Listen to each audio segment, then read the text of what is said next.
Welcome, gentle soul, to another quiet visit with the past. In tonight's story, we'll drift back to the marble halls of ancient Rome, a world of power, passion, and whispered scandal. As the city slumbers beneath its flickering lamplight, we'll meet Messalina, the young empress whose beauty and ambition became both her crown and her curse. Maybe you're settling into bed, letting the day's thoughts fade. Or perhaps you're already resting with half-closed eyes, ready to wander through history's quieter corners. However you arrived here, I'm grateful you did.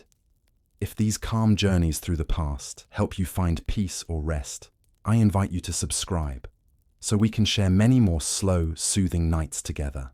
The night settles softly over Rome, wrapping its marble bones in silence. If you were to walk its streets now, you would find a city both alive and asleep. The scent of baked bread lingering from the day's ovens, the faint smoke from oil lamps curling into the cool air. The distant hum of the Tiber River moves with the rhythm of an empire that never truly rests. Even in slumber, Rome breathes. It is the year 41 CE, and the Eternal City is at once ancient and young. Only a handful of emperors have ruled since the Republic gave way to empire. The memory of Julius Caesar's assassination still echoes through the Forum, and the name of Augustus is spoken with reverence, as though it belongs not to a man but to a season of peace. Yet beneath the calm surface of marble and law, the empire shifts restlessly, like a giant trying to sleep. In the upper districts, on the Palatine Hill, the lamps burn longer. Servants move quietly through the halls of imperial residences, sweeping, arranging, preparing for another day in which nothing and everything will happen. The palace is less a home and more a system, an organism that eats silence and breathes protocol. Each corridor has its own function, each room a story that may never be told. Down below, in the Subura, the sounds are different. Wooden shutters creak as someone checks their stall for the morning market. A donkey brays. A drunk soldier stumbles home, muttering to the gods of his regiment. Somewhere, a mother hushes a crying child. Rome never entirely sleeps. It only changes its rhythm. You can imagine the night guards on the streets, not soldiers in gleaming armor, but ordinary men with short clubs, oil lamps, and tired eyes. They walk slowly, listening for fire or theft, the two great enemies of the Roman night. Their sandals slap softly against the stone. Occasionally, one stops to warm his hands over a brazier left by a vendor, grateful for even a brief moment of heat. Overhead, the stars are dim. The sky glows faintly with the haze of countless lamps and torches. The air smells faintly of olive oil, dust, and smoke, the scent of civilization itself. If you were to stand at the edge of the Forum, looking upward toward the imperial residence, you might see the faint silhouette of a columned portico, the home of the Emperor Claudius. Inside, the emperor himself sleeps uneasily, surrounded by the quiet machinery of the empire, secretaries, freedmen, scribes, and guards. Few among them truly understand the man they serve. Claudius was never meant to rule. His limp and his stutter marked him, from childhood, as a figure of ridicule in the eyes of Rome's elite. While his nephew Caligula played emperor with divine arrogance, Claudius studied history, law, languages. He was a scholar in a city that preferred spectacle. And yet, after Caligula's violent end, the Senate found themselves in need of an emperor, and the Praetorian Guard found Claudius hiding behind a curtain. They lifted him up, perhaps as a puppet, perhaps as a joke. But the joke endured. For now, Claudius rules the known world. His empire stretches from Britain's cold mists to Egypt's golden sands. Roads and aqueducts trace his power like veins through the body of civilization. But inside those quiet palace walls, power is a fragile and peculiar thing. You can picture the scene. In a dimly lit room, a servant adjusts the emperor's lamp, ensuring that it will burn low until dawn. On a nearby table, scrolls are stacked neatly, reports from governors, petitions from senators, tax summaries, and a few treatises on Etruscan history that Claudius reads for comfort. Outside, a slave guards the door, pacing in slow, steady steps. The world beyond the threshold sleeps under his watch. Further down the corridor, another door remains slightly open. Inside lies Valeria Messalina, young, restless, and still awake. She is not yet the Empress of scandal that later generations will remember. Not yet the whispered legend of decadence. At this moment, she is a woman barely in her 20s, lying beneath soft linen sheets, her mind turning over thoughts of her husband's scholars and scribes, her rivals' jewels, her own place in the endless machinery of Rome. The palace is vast, but silence links its rooms together like an invisible thread. Somewhere, a servant dozes against the wall. Another polishes a silver goblet by lamplight. The gentle scraping sound echoes faintly through the marble corridor. Outside, in the streets, a baker rises early. He stirs flour and water into dough, preparing for the morning crowd. Bread, the most ordinary thing in Rome, is also the most political. The city survives on it. Bread and circuses, the people say, though few realize how many hands must move in rhythm each night to make that promise real. As dawn approaches, a cool mist rises from the river. The first vendors begin to gather near the Circus Maximus, rolling their carts into place. You might think of them as background figures in history's painting, but their small labors are what keep empires upright. Rome wakes in layers. The poor wake first. Laborers, slaves, bakers, water carriers, their mornings filled with motion. Then the merchants setting out to the markets. The senators wake later, bathed and dressed by slaves who have already been awake for hours. Finally, the palace stirs. Messalina's attendants whisper outside her chamber, awaiting permission to enter. The empire begins again. You can almost hear the rhythm of it. The clatter of amphorae in the streets, the lowing of oxen pulling carts, the murmur of prayer as priests sweep temple floors. Every sound is both ordinary and eternal. And yet, in this quiet morning, the smallest details begin to form the shape of destiny. A letter arrives from a senator in Asia Minor. A freedman misfiles a document. A rumor begins to move through the servants' quarters. Small things, tiny ripples, that will one day swell into waves. Messalina will not yet notice, nor will Claudius, too absorbed in the details of law and infrastructure to sense the undercurrents within his own household. But the story is beginning, as all great collapses do, quietly, under the guise of normalcy. So for now, let us linger here in this sleeping city, the world's heart at rest, unaware that its pulse will soon quicken. The empire breathes in, steady and slow. When you next open your eyes within this world, dawn will break over marble rooftops, and the machinery of Rome will creak to life once more. And somewhere, in the soft light of morning, the young Empress will rise, unaware of how deeply history is already watching her. The first light of morning drifts across the Palatine Hill. It touches the tiled roofs of the imperial residence, gliding over statues, gardens, and fountains that catch the pale glow of dawn. Inside, servants begin to move in quiet rhythm. Doors open, sandals whisper on marble, curtains are drawn back. The city below stirs, but up here, in the House of Emperors, the day begins with silence. You might imagine Claudius waking slowly, his hand brushing against the edge of the bed as he gathers his thoughts. He is not a man who leaps from sleep to command. His mind needs time, a scholar's habit, not a soldier's. Before the empire, before the palace, he had lived in books and ideas. Now, even as emperor, he still dreams in the language of old scrolls. Claudius was born into greatness, though few expected greatness from him. Nephew to Tiberius, uncle to Caligula, grandson of Mark Antony. His blood was full of power, but his life was marked by hesitation. A limp, a stammer, a nervous flicker in his eyes. In Rome, where confidence was considered a form of divinity, weakness was dangerous. The court laughed at him. The Senate ignored him. Even his own family dismissed him as a harmless scholar, better suited to dusty libraries than marble thrones. Perhaps that was why he survived. While others schemed, Claudius studied. He watched quietly as emperors rose and fell, Augustus with his careful laws, Tiberius with his brooding cruelty, Caligula with his madness. Each reign taught him something. He learned that power is never held by one man alone. It lives in the shadows between people, in the loyalty of soldiers, the silence of servants, the signatures on scrolls. When Caligula was murdered by his own guards, chaos followed. Senators shouted, soldiers searched the palace for survivors.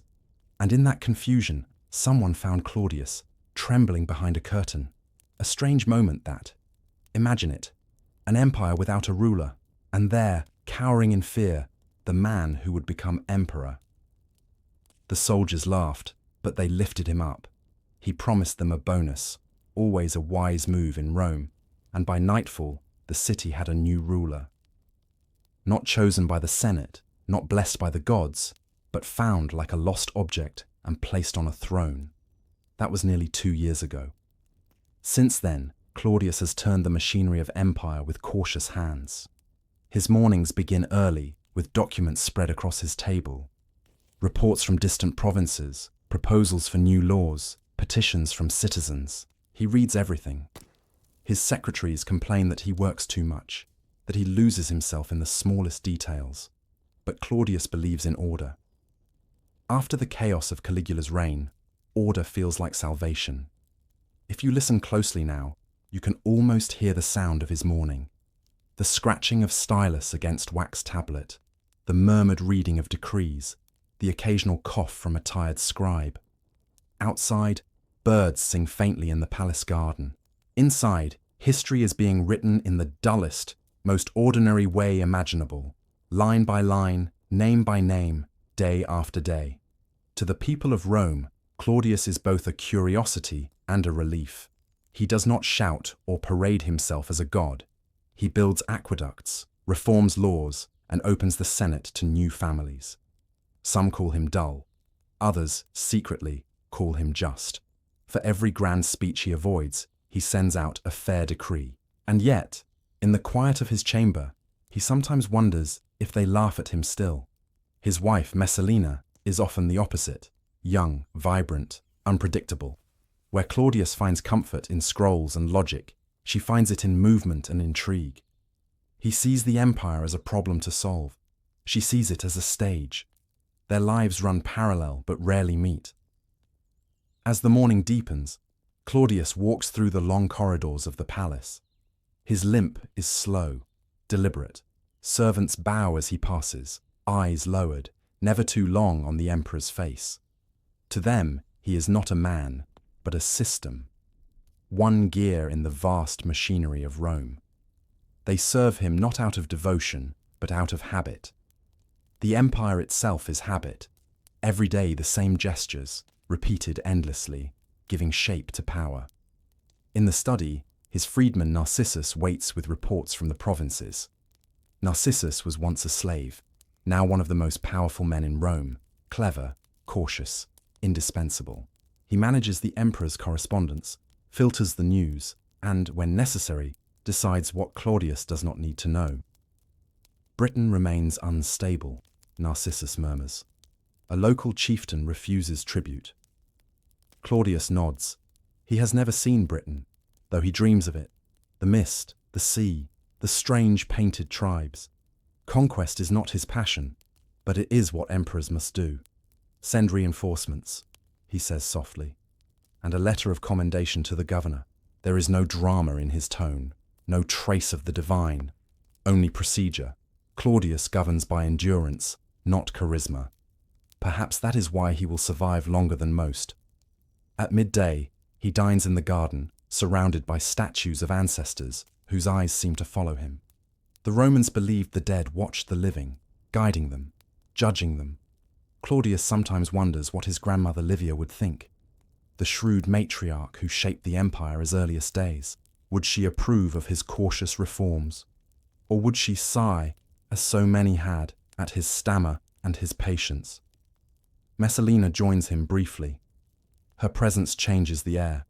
She is careful, polite, smiling. The emperor looks at her as one might study a work of art, something admired, not fully understood. Their conversation is light.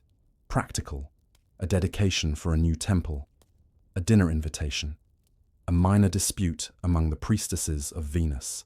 Nothing to suggest the storms that will one day rise between them. But in the stillness of the moment, there is a quiet imbalance.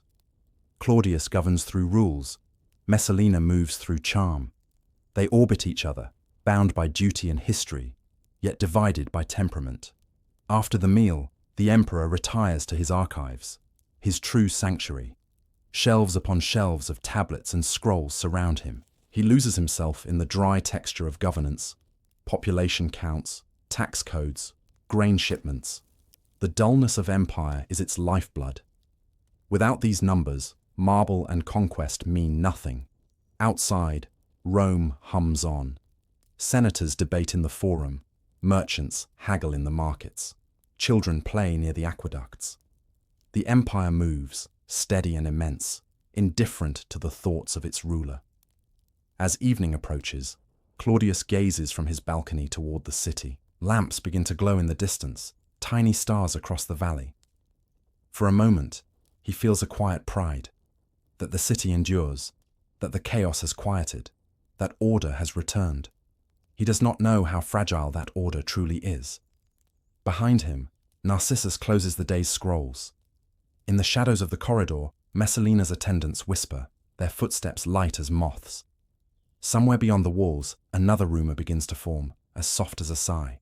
The emperor, who never wanted to rule, believes that peace has been restored. Yet in the heart of the palace, ambition and boredom have already begun to intertwine, silently, invisibly, like ivy climbing marble. And as night falls once again over Rome, one might wonder, how long can an empire rest on the shoulders of a man who only wished to be left alone? Morning light spills across the marble floors of the imperial residence. The halls glow with a quiet shimmer, golden where the sun touches bronze, soft and white where it meets the polished stone. Servants move silently, as they have each morning before. They open the shutters, change the oil in the lamps, and sweep away the dust that drifts down from the high ceilings of power. Somewhere deep within the palace, behind a half-open door, the Empress Messalina is awake. Her attendants whisper as they bring in bowls of water perfumed with rose petals. The sound of rippling water fills the stillness, a soft counterpoint to the distant rhythm of footsteps in the corridor. You might imagine her sitting before a polished bronze mirror, its reflection slightly warped, turning her face into a faint echo of itself. She studies that reflection quietly, perhaps not out of vanity, but out of habit. In this place, appearances are a kind of currency. Messalina was born into one of Rome's most distinguished families, the Valerii Messalia, a name old enough to carry the dust of the Republic. Her bloodline connects her to the Julian family, to Augustus himself. To be born a Roman noblewoman of such lineage is to live in the shadow of expectation. Every gesture, every smile, every silence must serve a purpose. She was still a girl when she was married to Claudius, years before he became emperor. He was nearly 3 times her age, quiet, bookish, already seen as an oddity in Roman society. To many, it was an ordinary arrangement. Marriage as politics, not passion. But for Messalina, it was the beginning of a slow education in the machinery of power. In public, she played her role with care, the devoted wife, the pious matron. She attended ceremonies, offered sacrifices, smiled when the emperor looked her way. But beneath the calm surface, she learned to listen. She heard what servants said when they thought no one was listening, what senators whispered after too much wine. Rome was a city built on voices, and she learned how to move among them. Her beauty, though often mentioned by historians, was not her greatest weapon. It was her patience. She understood that influence in Rome was not seized but absorbed, drop by drop, word by word. To most, she seemed harmless. But in the empire's silent rooms, where gossip shaped destiny, harmlessness could be the most dangerous disguise. The palace itself became her school. Every day she watched how the emperor worked. The scrolls, the signatures, the endless repetition of duties. She saw the men who surrounded him, freedmen, secretaries, advisors. They came and went like waves. Each had his moment of favor, and each eventually disappeared. From this, Messalina learned something vital. Power in Rome was not stable. It shifted, slowly but constantly. And the wise learned to move with it. She was not alone in her ambitions. The court was full of wives and daughters, each one practicing the art of influence through subtlety. A word here, a glance there, a favor promised, a secret kept. For women of her rank, politics was conducted not in the Senate, but in the drawing rooms and gardens of the palace. When she walks through the peristyle garden, she does so like a performer on stage. Every gesture matters. The servants lower their eyes, but they see everything. The freedmen bow, but they remember every word. Rome is a city of memory, and nothing spoken in its palaces truly disappears. At night, when the emperor retires to his archives, Messalina's rooms come alive with whispers. Friends, attendants, and visitors from noble families gather under the glow of oil lamps. The air smells of incense and fresh fruit. Conversations begin innocently. Talk of theatre, of fashion, of the latest poet's verses. But slowly, inevitably, the talk bends toward power. Who has the emperor's ear this week? Which senator has fallen from favor? Which general is too ambitious? Messalina listens. She does not command these talks. She allows them to unfold. Influence is not taken. It is invited. She learns to reward loyalty, to punish betrayal quietly. A friend who flatters too eagerly might find her husband's requests delayed. A rival servant might suddenly be offered a position closer to the Empress's own household. The machinery of favor turns without sound, without threat, without trace. In time, she becomes not only a wife, but a presence. People begin to mention her name in the Senate corridors. Senators' wives send her gifts. Poets dedicate verses to her beauty. The imperial image, printed on coins, shows Claudius's calm face. But behind it, unseen, the currents of influence are already shifting toward her. And yet, for all her growing confidence, there are moments of stillness, quiet hours when she feels the weight of her role. She did not choose this life. She cannot leave it. To be the emperor's wife is to be both visible and confined. The walls of the palace are not chains, but they hold her all the same. Outside, Rome moves endlessly. Crowds gather at the Forum, chariots race at the Circus Maximus, merchants shout in the markets. But within these marble walls, time feels slower. The day unfolds according to ritual, audiences, letters, banquets, ceremonies, everything structured, everything rehearsed. And yet, it is within this repetition that something begins to change in Messalina, a quiet restlessness, a flicker beneath the calm surface. The emperor, lost in scrolls and reforms, offers little conversation. The palace, once new and glittering, begins to feel like a cage made of gold. You might picture her standing by the window, looking down at the city, the rooftops fading into dusk, the river glinting under the last light. Somewhere below, laughter drifts upward from a tavern. Life continues beyond these walls, loud and free. Messalina turns from the view. Behind her, the lamps glow softly. On a table rests a letter, unopened, sealed with the mark of a senator's wife. She will read it later, perhaps after her attendants have gone. But for now, she simply stands there, surrounded by silence. It is the kind of silence that grows heavy with possibility, the kind that marks the beginning of a story no one yet sees unfolding. History will remember Messalina for scandal, for pleasure, for excess. But before any of that, there was this, a young woman in a vast, sleeping palace, learning how to survive in a world that never forgives boredom. And as the lamps flicker, as the city outside hums in the distance, one quiet question begins to take shape. What happens when the most watched woman in Rome begins to realize that being an empress is not the same as being free? Night falls again over the Palatine Hill. The moonlight spills across the tiled roofs and settles on the courtyards below, painting the marble in soft silver. From a distance, the imperial palace looks silent, almost lifeless, as though its vast halls are asleep. But inside, the air hums quietly with motion. The palace never truly rests. It breathes in whispers, in footsteps, in the steady rhythm of servants whose names history will never record. If you listen closely, you can almost hear it. The sound of Rome's hidden heartbeat. The empire is not run by emperors alone. It is sustained by routine, by the endless repetition of small, careful acts.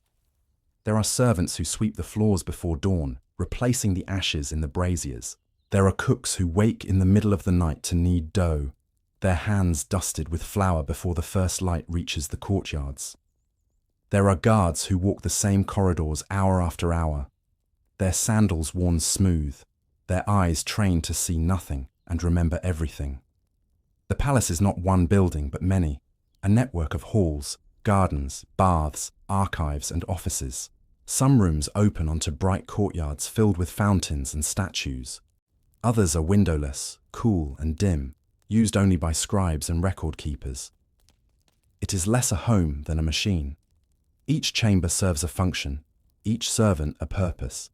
In one hall, secretaries copy decrees onto wax tablets, their styluses scratching rhythmically, like a steady rainfall. In another, freedmen sort correspondence, petitions from distant provinces, reports from governors, complaints from merchants.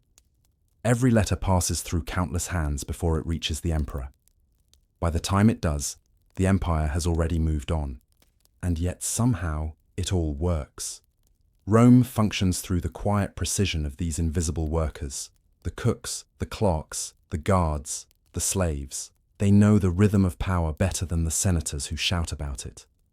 They know when to speak, when to bow, when to disappear. You might picture one of them now. A young scribe, sitting at a small wooden table, the light from an oil lamp trembling across his face. He writes with care, copying the emperor's words onto parchment. His fingers are cramped, his back stiff, but he never complains. To serve in the imperial household is both an honor and a sentence. He will never own property, never leave this palace, never see his family again. And still, he writes, because the empire depends on men like him, men whose labor disappears into the fabric of order. Elsewhere, in the kitchens, a dozen slaves prepare the evening meal. The air smells of roasted meat, herbs, and smoke. A boy no older than 15 polishes silver plates until his reflection stares back at him. The head cook, a Greek freedman, checks the bread as it cools on the table. Every dish must be perfect. A single mistake, a single wrong flavor can mean punishment. The emperor eats in silence. His satisfaction is measured not in praise, but in the absence of complaint. Near the garden, a group of attendants polish statues and sweep the walkways. They move in silence, careful not to disturb the Empress's chambers nearby. Every leaf, every flower is trimmed into place.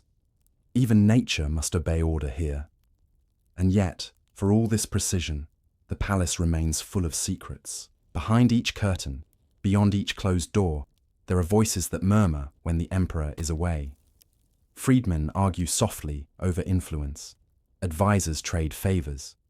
Slaves repeat the things they've overheard, not realizing how quickly whispers can grow into rumors. Messalina moves among this quiet machinery with ease. She knows which servant to greet by name, which to ignore. She understands that information flows upward, always seeking attention, and she has learned to direct that flow. Sometimes, a simple smile is enough to ensure that tomorrow's gossip takes a different shape. Claudius, meanwhile, lives within the same walls but sees a different world. To him, the palace is an archive, a space for order, logic, and law. He studies reports on grain distribution, reads proposals for new aqueducts, debates with his secretaries about tax reforms. He does not see the web of loyalties and fears that stretch beneath his feet. He trusts that his household runs as it should. But Rome's palace is not a place of trust. It is a place of layers, of faces that hide thoughts, of gestures that mean one thing and suggest another. Even silence has weight here. A bowed head can be loyalty or deceit. A kind word can carry poison. Every night the palace resets itself. The tables are cleared, the lamps refilled, the corridors swept clean of the day's footprints. But power leaves traces that cannot be washed away. Each decision, each glance, each overheard word becomes part of the architecture, unseen yet permanent. There is something strangely beautiful in the monotony of it, the repetition that sustains an empire. The servants do not dream of glory. The scribes do not imagine conquest. They move through each day as if performing a ritual that has no beginning and no end. It is this rhythm, this endless routine, that holds the empire together more securely than any law. As night deepens, the sounds fade. The guards take their positions. The halls grow still. Only the faint drip of water from a fountain breaks the quiet. In the distance, the city murmurs, a soft hum of voices, a reminder that life continues beyond the palace walls. Inside, Messalina sits alone in her chamber, her fingers tracing the carved edge of a bronze mirror. She listens to the faint sounds through the corridor, a servant's cough, the whisper of sandals, the closing of a distant door. She knows this rhythm now, every note of it. And somewhere in that rhythm, she begins to sense her own power, not through decree or title, but through presence. The machinery of the palace turns endlessly, and she's beginning to realize that she knows where the gears meet. She knows how to make them move a little faster or stop altogether. And yet, in the stillness of that thought, another question lingers. When a system depends on silence and obedience, what happens when one person within it decides to move differently? The day begins again in golden stillness. Morning light spills across the courtyards, gliding over fountains and columns, softening the hard lines of marble.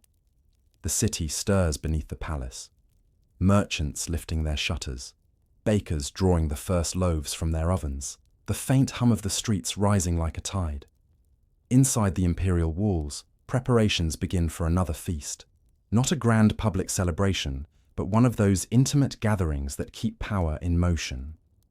Rome's politics are often decided not in the Senate, but around the dining couches of the imperial table, where glances matter more than laws and laughter hides calculation. The servants move with quiet precision.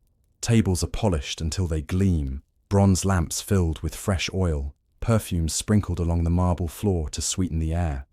Dishes are chosen with care: peacock, honeyed figs, oysters from Baiae, and wine older than some of the guests who will drink it. Everything must be perfect, though perfection in Rome always hides tension beneath. By evening, the palace glows with lamplight. The guests arrive one by one: senators, poets, generals, and the ever-watchful freedmen who whisper into the emperor's ear. Their voices echo through the corridors, smooth and polite, though each man carries his own secret weight of ambition. Claudius, gentle and awkward, greets them with the caution of a man who has learned too often that warmth can invite betrayal. He speaks of history, of administration, of the strange creatures described in old Greek books. His words are careful, factual, harmless. Messalina, seated beside him, listens. Her face is calm, her eyes bright but unreadable. She knows how to make silence seem like charm, how to make attention feel like affection. When she laughs softly at a guest's remark, he feels flattered. When she tilts her head, pretending to consider a senator's opinion, he believes he's won her favor. But Messalina's mind drifts behind her expression. She is mapping the table: who speaks to whom, who hesitates before raising a cup, who glances toward her when they think she isn't watching. Every feast is a study in power, a slow performance where weakness shows not in words, but in pauses. The freedmen, too, play their quiet games. Narcissus, the emperor's secretary, sits at the edge of the gathering. His sharp eyes miss nothing. Beside him, Pallas, calm and deliberate, measures each exchange with the stillness of a man who knows information is worth more than gold. Around them, the empire eats and smiles. There is music in the background, a slow rhythm of strings, gentle enough not to intrude. The air smells of roasted fruit and warm wine. Conversation ebbs and flows like a tide, carrying with it small fragments of truth disguised as flattery. A poet recites a new verse, praising Claudius's wisdom. Another praises Messalina's beauty, comparing her to Venus. The guests laugh softly, not because the poetry is good, but because laughter keeps one safe. Claudius nods, embarrassed but pleased. Messalina accepts the compliment with a smile so faint it could be modesty or amusement. As the night wears on, the wine loosens tongues. Senators speak a little too freely, dropping names they shouldn't, revealing alliances too openly. Messalina listens and remembers. She has learned that the empire is not ruled by strength, but by what people choose to conceal and what they accidentally reveal. When the meal ends, Claudius retires early. He is a man of books, not feasts. The guests bow, offering rehearsed compliments. One by one, they drift away through the colonnades, their sandals echoing against stone. Soon the halls are quiet again, save for the soft rustle of servants clearing the remains of luxury. But Messalina stays awake. She walks slowly through the courtyard garden, where torches flicker in the night breeze. Somewhere beyond the walls, Rome murmurs, a restless city that never truly sleeps. She thinks of the senators and poets who smiled at her tonight. She thinks of the power her husband wields through laws and decrees, and the different power she wields through glances and silence. She wonders which kind will last longer. Above her, the moon hangs low and pale over the rooftops. In the stillness, the faint sound of laughter drifts from a distant chamber, a reminder that even in the calm of night, Rome's rivalries never rest. Here, in the heart of the empire, power is not taken by force. It is traded in favors, sealed in whispers, and carried in the breath between words. And Messalina, with her patient smile and unblinking eyes, is beginning to understand just how much can be built or destroyed with a whisper. The morning after a feast in the palace is always quiet. Servants sweep away the traces of spilled wine, and the scent of roses lingers faintly in the marble corridors. The laughter that filled the night has vanished, leaving behind only the still hum of routine. But while the men of Rome sleep off their indulgence, the women of the court begin their real work. For in the empire's most guarded halls, influence belongs not only to senators and generals, but to women whose names seldom appear in official records. They are the ones who move between chambers, who listen when others speak too freely, who smile when silence serves them best. Messalina's world is built from such women. Around her stands a quiet network of attendants, companions, and confidants. Some are born of noble houses, others rose from slavery through beauty, wit, or fortune. They braid her hair, carry her letters, arrange her audiences, and in turn carry whispers from one room to another. Among them is Calpurnia, known for her careful hands and watchful eyes. She has served Messalina since her marriage to Claudius. It is said she never repeats what she hears, yet somehow she always knows what others plan. In the palace, such a talent is priceless. There is also Trowler, who arranges the Empress's appearances, the jewels, the silks, the timing of her walks through the gardens. Every public gesture is measured. Even the choice of which goddess Messalina prays to at the altar is considered. Venus for love, Ceres for motherhood, Juno for power. Each choice sends a quiet message through the empire.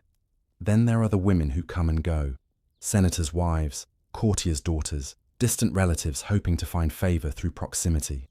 They speak softly and carry gifts, often pretending to seek friendship while really seeking access. To be seen walking beside the Empress in the garden is a kind of currency. To be invited to her table, a rare privilege. In this world, alliances form not through battle but through conversation, in the perfumed air of the baths, in the slow rhythm of embroidery circles, in the shadowed corners of marble halls. A compliment, a shared secret, a sympathetic nod, each carries weight. Messalina moves among them like the still center of a turning wheel. She listens more than she speaks, and when she does speak, her tone is gentle, almost musical. She knows that power in the court is not loud, it breathes softly, wrapped in calmness. But beneath the calm, tensions grow. Not all women around her admire her. Some envy her influence. Others resent the fear her name inspires. Rumors travel faster than footsteps. Stories of her affairs, of her jealousy, of her manipulation of Claudius's favor. None are proven, but in Rome, rumor is as real as truth. The Empress's rivals learn patience. They cannot challenge her openly, so they wait for the Empire's winds to shift, for a senator to fall from favor, for a freedman to whisper a dangerous truth, for a gesture of arrogance to become her undoing.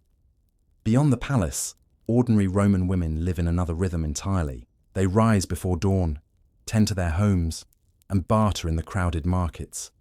Some are slaves, carrying water from the fountains. Others are merchants, selling cloth or oil. To them, the Empress is a distant figure. Her name occasionally spoken in gossip, her face glimpsed on coins. Yet even they feel the weight of her choices. A decree signed by Claudius might change their taxes, their marriage rights, the price of bread. The empire's heartbeat, though vast, pulses through the lives of women in unseen ways. And Messalina stands at its center, a woman both powerful and powerless, adored and feared, shaping the world with gestures that look on the surface like leisure. In the afternoons, when the sun burns high and the courtyards shimmer with heat, the women of the court retreat indoors. They sit together, weaving garlands, reading verses, sharing fragments of gossip that drift like dust motes in the still air. Someone mentions the name of a young senator who has caught Messalina's eye. The others pretend not to react, but glances are exchanged. The rhythm of the loom falters for just a moment. No one repeats the words outside this room, but all remember. At sunset, Messalina stands at her balcony again, looking down at the city. From this height, Rome seems peaceful. Domes glowing red in the fading light, smoke rising from the baths, distant laughter drifting from taverns. But she knows peace in Rome is always temporary. Below her, the city hums with thousands of small ambitions, each as dangerous as her own. Every woman, every freedman, every senator moves within the same invisible web of favor and fear, and one quiet thread pulled in the wrong direction can bring the whole structure trembling down. As the night falls, Messalina turns away from the view. Somewhere behind her, the laughter of her attendants echoes softly. In that sound, gentle, ordinary, harmless, lies the same force that shapes empires.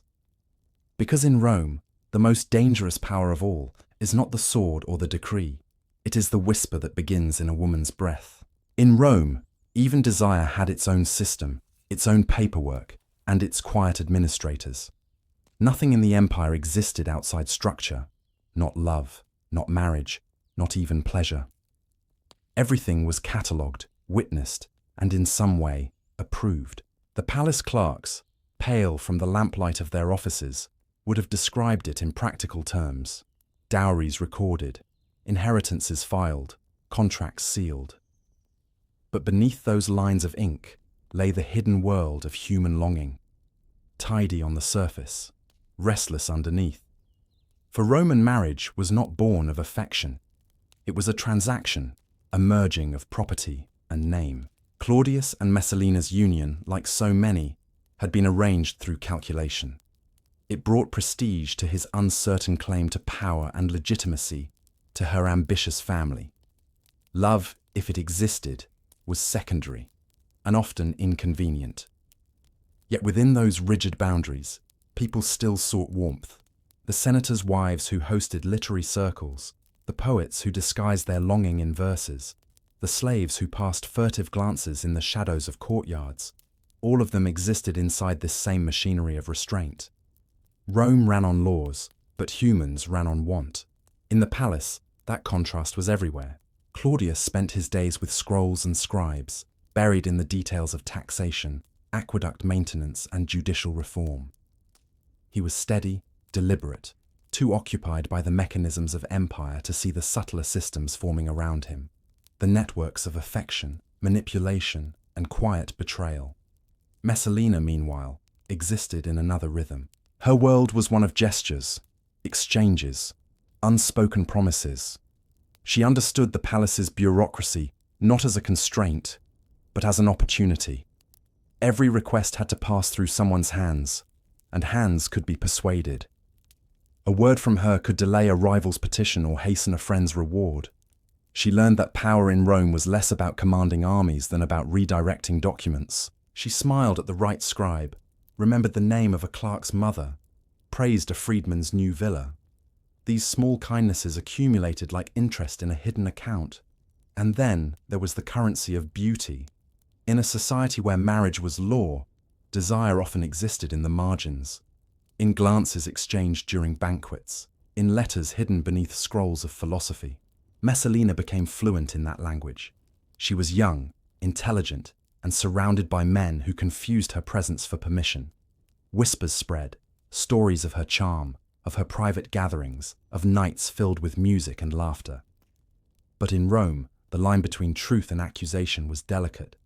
For every rumor of scandal, there was a senator who benefited from its telling. Some historians, writing centuries later, would describe Messalina as reckless, consumed by appetite. But to those who observed her closely, she seemed more deliberate than impulsive.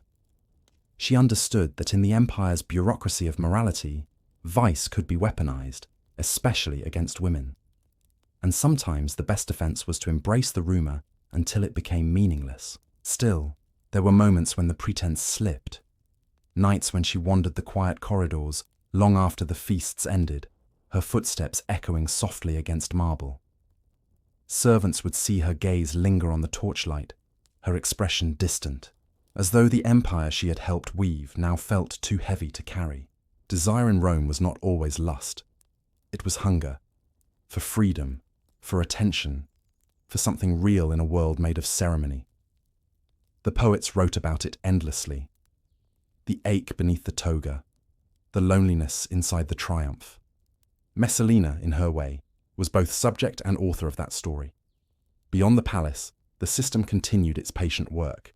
Marriage brokers negotiated dowries in the markets, scribes inked new contracts, and young women rehearsed the proper words to say before they were wed to men they barely knew. Each step was predictable, each outcome the same: security for one family, submission for another. And yet, the system endured because people believed it kept chaos at bay. Rome could tolerate corruption, even cruelty, but never disorder. Every indulgence had to appear respectable. Every secret must be wrapped in ceremony. It was in that contradiction, between law and longing, that Messalina found her influence. She was both a creation of the empire and its quiet defiance. In her beauty and ambition, Rome saw both its discipline and its decay. As the evening deepens, the palace grows still again. The lamps burn low, their light flickering across scrolls and statues. Somewhere beyond the garden, the murmur of the city fades into sleep. But within the Empress's chamber, thought does not rest. Messalina sits alone, tracing her finger over a small ivory box that once held a love letter, long destroyed. The silence around her feels heavier than any feast or intrigue. In this empire of order, desire itself has become a kind of administration, recorded, approved, and eventually forgotten. Yet even in its stillness, it continues to rule. And as the night stretches on, one cannot help but wonder, in a world so perfectly structured, how long can the heart remain obedient? The Emperor's study was the quietest room in the palace. It smelled faintly of papyrus and oil lamps, and the soft scratching of quills was often the only sound. While others in Rome plotted, gossiped, and performed their endless dances of ambition, Claudius preferred to lose himself in the dull but steady order of administration. For Claudius had always been different. Long before the purple robes and laurel crowns, he was a man of books, awkward in company, slow in speech, and yet tireless in thought. His childhood had been marked by ridicule. The imperial family had hidden him away, assuming his stammer and limp made him unfit to rule. Perhaps that rejection became his strange blessing. While others learned how to command legions, Claudius learned how to think. He studied history, law, and language with the patience of someone who expected no reward. When fortune or fate placed the empire in his hands, he ruled it as a scholar rather than a soldier. Each morning, as sunlight filtered through the latticework of his study, Claudius read reports from the provinces, harvest tallies from Egypt, road repairs in Gaul, grain shipments from Sicily. To others, these were numbers. To him, they were proof that Rome endured. While the Senate bickered and the court whispered, Claudius found comfort in the machinery of empire, in aqueducts, census records, and legal codes.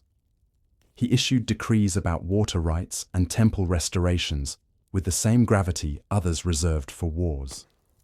His reign, though mocked by some, was built upon stability, detail, and paperwork. But that focus came at a cost. He did not see the smaller empires forming around him, the web of influence spun by his freedmen, the alliances negotiated in corridors, the ambitions hidden behind smiles. When Claudius spoke, it was often to men like Narcissus and Pallas, his secretaries and advisors. Freedmen by birth, they had risen through skill, managing the daily grind of imperial business. They read his letters, reviewed petitions, and decided who would reach the emperor's ear. It was through them that most of Rome's requests were answered, or delayed. Claudius trusted them, perhaps too much. He liked their orderliness, their respect for process. But in their hands, information became power, and power, once quiet, began to hum. Narcissus learned to read the emperor's moods like weather. When Claudius was weary, he withheld troubling news. When he was calm, he introduced matters that favored his allies. Messalina understood this as well.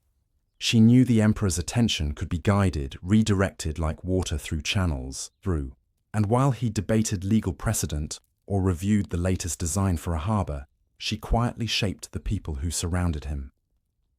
It is tempting to imagine Claudius as blind to it all, as a gentle scholar lost in the fog of governance.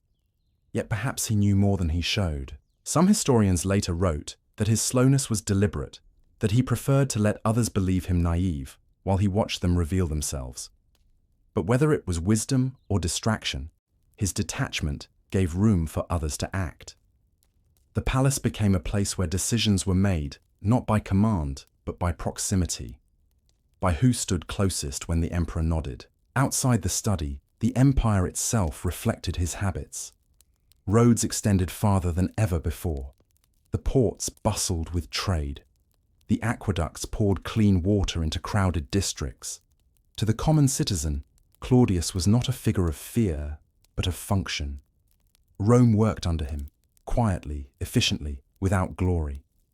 And yet, for all his order, the emperor's personal life was chaos. Messalina's presence at his side was both adornment and danger.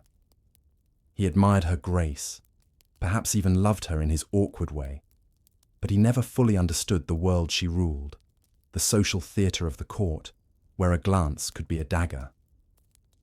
Sometimes late at night, Claudius would pause in his study, the ink drying on half-written decrees. Through the open window, he could hear the muffled sounds of laughter from the gardens, music, footsteps, the soft notes of a flute. He would smile faintly, thinking it proof that his household was content. Then he would return to his scrolls. But those nights carried more than laughter. They carried intrigue, conversations he would never hear, alliances forming beneath the cover of celebration. While Claudius built aqueducts, others were building traps. In the great silence of his study, surrounded by maps and records, Claudius believed he was shaping Rome's future through logic and law. He could not know that the true empire, the living, breathing empire, was shifting around him in whispers, in silk-lined corridors, in the soft rustle of a woman's gown passing beyond his door. Outside, the torches of the palace flickered against the night sky. The emperor bent over his desk once more, steady in his devotion to order. But somewhere within the same walls, order was beginning to unravel, slowly, quietly, as all great changes do. And one wonders, in the empire's most meticulous mind, was there ever a shadow of suspicion? Did Claudius ever feel the faint tremor beneath his calm routines? The first sign that the woman beside him might soon turn his perfect order into ruin. In the stillness of the afternoon, when the palace courtyards shimmered beneath the Roman sun, and the air hung heavy with the scent of cypress and stone, Messalina found herself surrounded by quiet luxuries. Fountains whispering in the gardens, musicians rehearsing soft melodies, servants moving like shadows through corridors of gold and marble. To most, her life would have seemed perfect, the life of an empress, wrapped in silk, kissed by fortune. But perfection in Rome was often just another kind of boredom. Power, once secured, demanded distraction. The palace, for all its grandeur, was a gilded cage. Its walls kept the world out, and the endless rituals of formality pressed in from every side. Every word spoken in the Empress's presence was measured, every gesture deliberate. Even joy required permission. And so, within that confinement, Messalina began to create small worlds of her own. Moments of laughter and indulgence that no decree could regulate. Some were harmless. Afternoon feasts among the gardens, where poets read verses and actors performed light comedies. Messalina loved the theatre, its artifice, its rhythm, its ability to turn pretense into pleasure. She invited playwrights to the palace, applauding their cleverness, rewarding them with gold and attention. To them, she was a patron of beauty. To others, she was dangerous, a woman who blurred the lines between performance and life. At these gatherings, the boundaries of status softened. Senators' sons mingled with actors, noblewomen exchanged jokes with musicians, and Messalina herself moved among them with disarming ease. Her laughter was genuine, but behind it lay the restless intelligence of someone who watched everything. Then there were the more private amusements, the ones spoken of in whispers. The Empress's fondness for extravagance grew legendary. Her banquets that lasted until dawn, her contests of indulgence, her rumoured disguises to wander the city at night. Some accounts, written years later, would accuse her of unimaginable excess, of turning the palace itself into a place of pleasure, of living as though the empire existed only to entertain her. But history is a patient liar. It often confuses rumour with memory and scandal with truth. Perhaps what really disturbed Rome was not her alleged behaviour, but her audacity. In a world that demanded silence from women, Messalina refused to disappear into respectability. She wanted to live, to feel the pulse of the city beyond the marble gates. There are stories that she sometimes went into the streets disguised as a commoner, walking among taverns and markets. The people would not have recognized her. A woman in simple robes, her hair covered, her laughter blending into the noise of the crowd. For a few hours, she could move without title or ceremony. The idea of such freedom must have been intoxicating. Still, her amusements carried risk. The palace had ears in every corner, and gossip flowed like water. A servant's glance, a misplaced letter, a careless boast, all could become a spark. And Rome, always hungry for tales of corruption, needed little to believe the worst. The historian Juvenal, writing long after her death, would imagine her competing with courtesans, her appetites unending. Tacitus, more restrained but equally skeptical, hinted that her power had become its own kind of decadence. Perhaps neither told the full truth. But even exaggeration reveals something, how deeply she unsettled the order of things. For the men of Rome, it was acceptable to indulge. Senators maintained mistresses, emperors collected wives, generals returned from campaigns with spoils both human and material. But for a woman, an empress, to move with the same freedom was unthinkable. In the calm light of her garden, Messalina might have laughed at that hypocrisy. She had seen too much of Rome's double standards to pretend surprise. Still, she knew that each act of amusement, however small, carried consequence. At her next feast, she seemed lighter than usual, radiant even. Musicians played softly as the Empress reclined among her guests, her hand resting against a silver cup. She watched the faces around her, the poets eager for her praise. the senator's sons nervous in her presence, the women both admiring and afraid. She told stories of old myths, of Venus and Mars, of gods who defied rules for the sake of desire. Her listeners laughed, but some understood too well what she was really saying. Beneath her charm was something sharper, a quiet refusal to live by Rome, this idea of virtue. As the evening deepened, lamps flickered against the pillars. Servants moved silently, refilling cups, clearing dishes. Outside, the night air cooled, carrying with it the distant hum of the city. And in that soft, glowing stillness, Messalina's smile lingered, serene, knowing, unreadable. She had mastered the art of living within boundaries while pretending they did not exist. But the palace had begun to notice. Her amusements, once dismissed as harmless, now drew the attention of those who thrived on order, the freedmen, the advisors, the careful men who whispered behind doors. They would not act yet. They would watch and wait. For in Rome, downfall never arrives with thunder. It begins with the faintest murmur, the first quiet turn of curiosity towards suspicion. And perhaps, even as Messalina laughed that night, she felt it too, that subtle shift in the air, like the moment before a storm, when the world still seems calm, but the wind has already changed direction. Power in Rome was never only about armies or decrees. It lived in whispers, glances, and dinners that lasted until dawn. Behind every senator's speech and every imperial edict, there were personal alliances, made and unmade over wine, ambition, and fear. Messalina understood this better than most. To her, pleasure was not only indulgence, it was a language. The way someone laughed too quickly, hesitated before answering, or accepted a cup of wine could reveal far more than any formal report. While others measured politics in votes and titles, she measured it in trust and temptation. The palace was her theatre, and every guest was both audience and actor. She arranged feasts with careful precision, not merely for enjoyment, but for strategy. The seating mattered, the music mattered, even the scent of the flowers in the hall mattered. She knew how the senses could soften suspicion, how warmth could melt defiance. For the Empress, pleasure became diplomacy. One senator's wife might be invited to an afternoon in the gardens, another to an intimate dinner in the moonlight.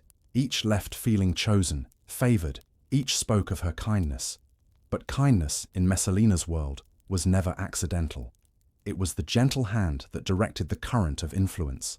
Still, beneath her charm lay calculation. She had learned that men, even powerful ones, were easily lulled by the illusion of being understood. Messalina made them believe that their secrets were safe, that their ambitions were shared. And in return, they spoke freely of votes, of policies, of loyalties. By night's end, she often knew more than the emperor himself. It was not betrayal, she might have told herself, but survival. In a world built by men and ruled through deceit, information was a woman's only weapon. The Empress's circle began to grow. Artists, courtiers, minor nobles, men who admired her beauty and feared her intelligence in equal measure. She rewarded wit and punished arrogance, favouring those who could amuse her with cleverness rather than flattery. But not everyone saw her games as harmless. Some of Claudius Eat's advisors began to whisper that her influence was too great, that her laughter masked manipulation, that the Empress's guests were not mere companions, but conspirators. Even the Emperor's freedmen, men like Narcissus and Pallas, sharp-eyed and cautious, began to take note. They understood the fragility of imperial peace. They had seen empires tremble because of smaller scandals. To them, Messalina's gatherings looked less like pleasure and more like power, and that made her dangerous. Yet Claudius himself seemed unaware. He was content in his routines, the steady governance, the endless paperwork of empire, the comfort of a quiet dinner with his wife. He was not a cruel man, only cautious, easily distracted by the machinery of duty.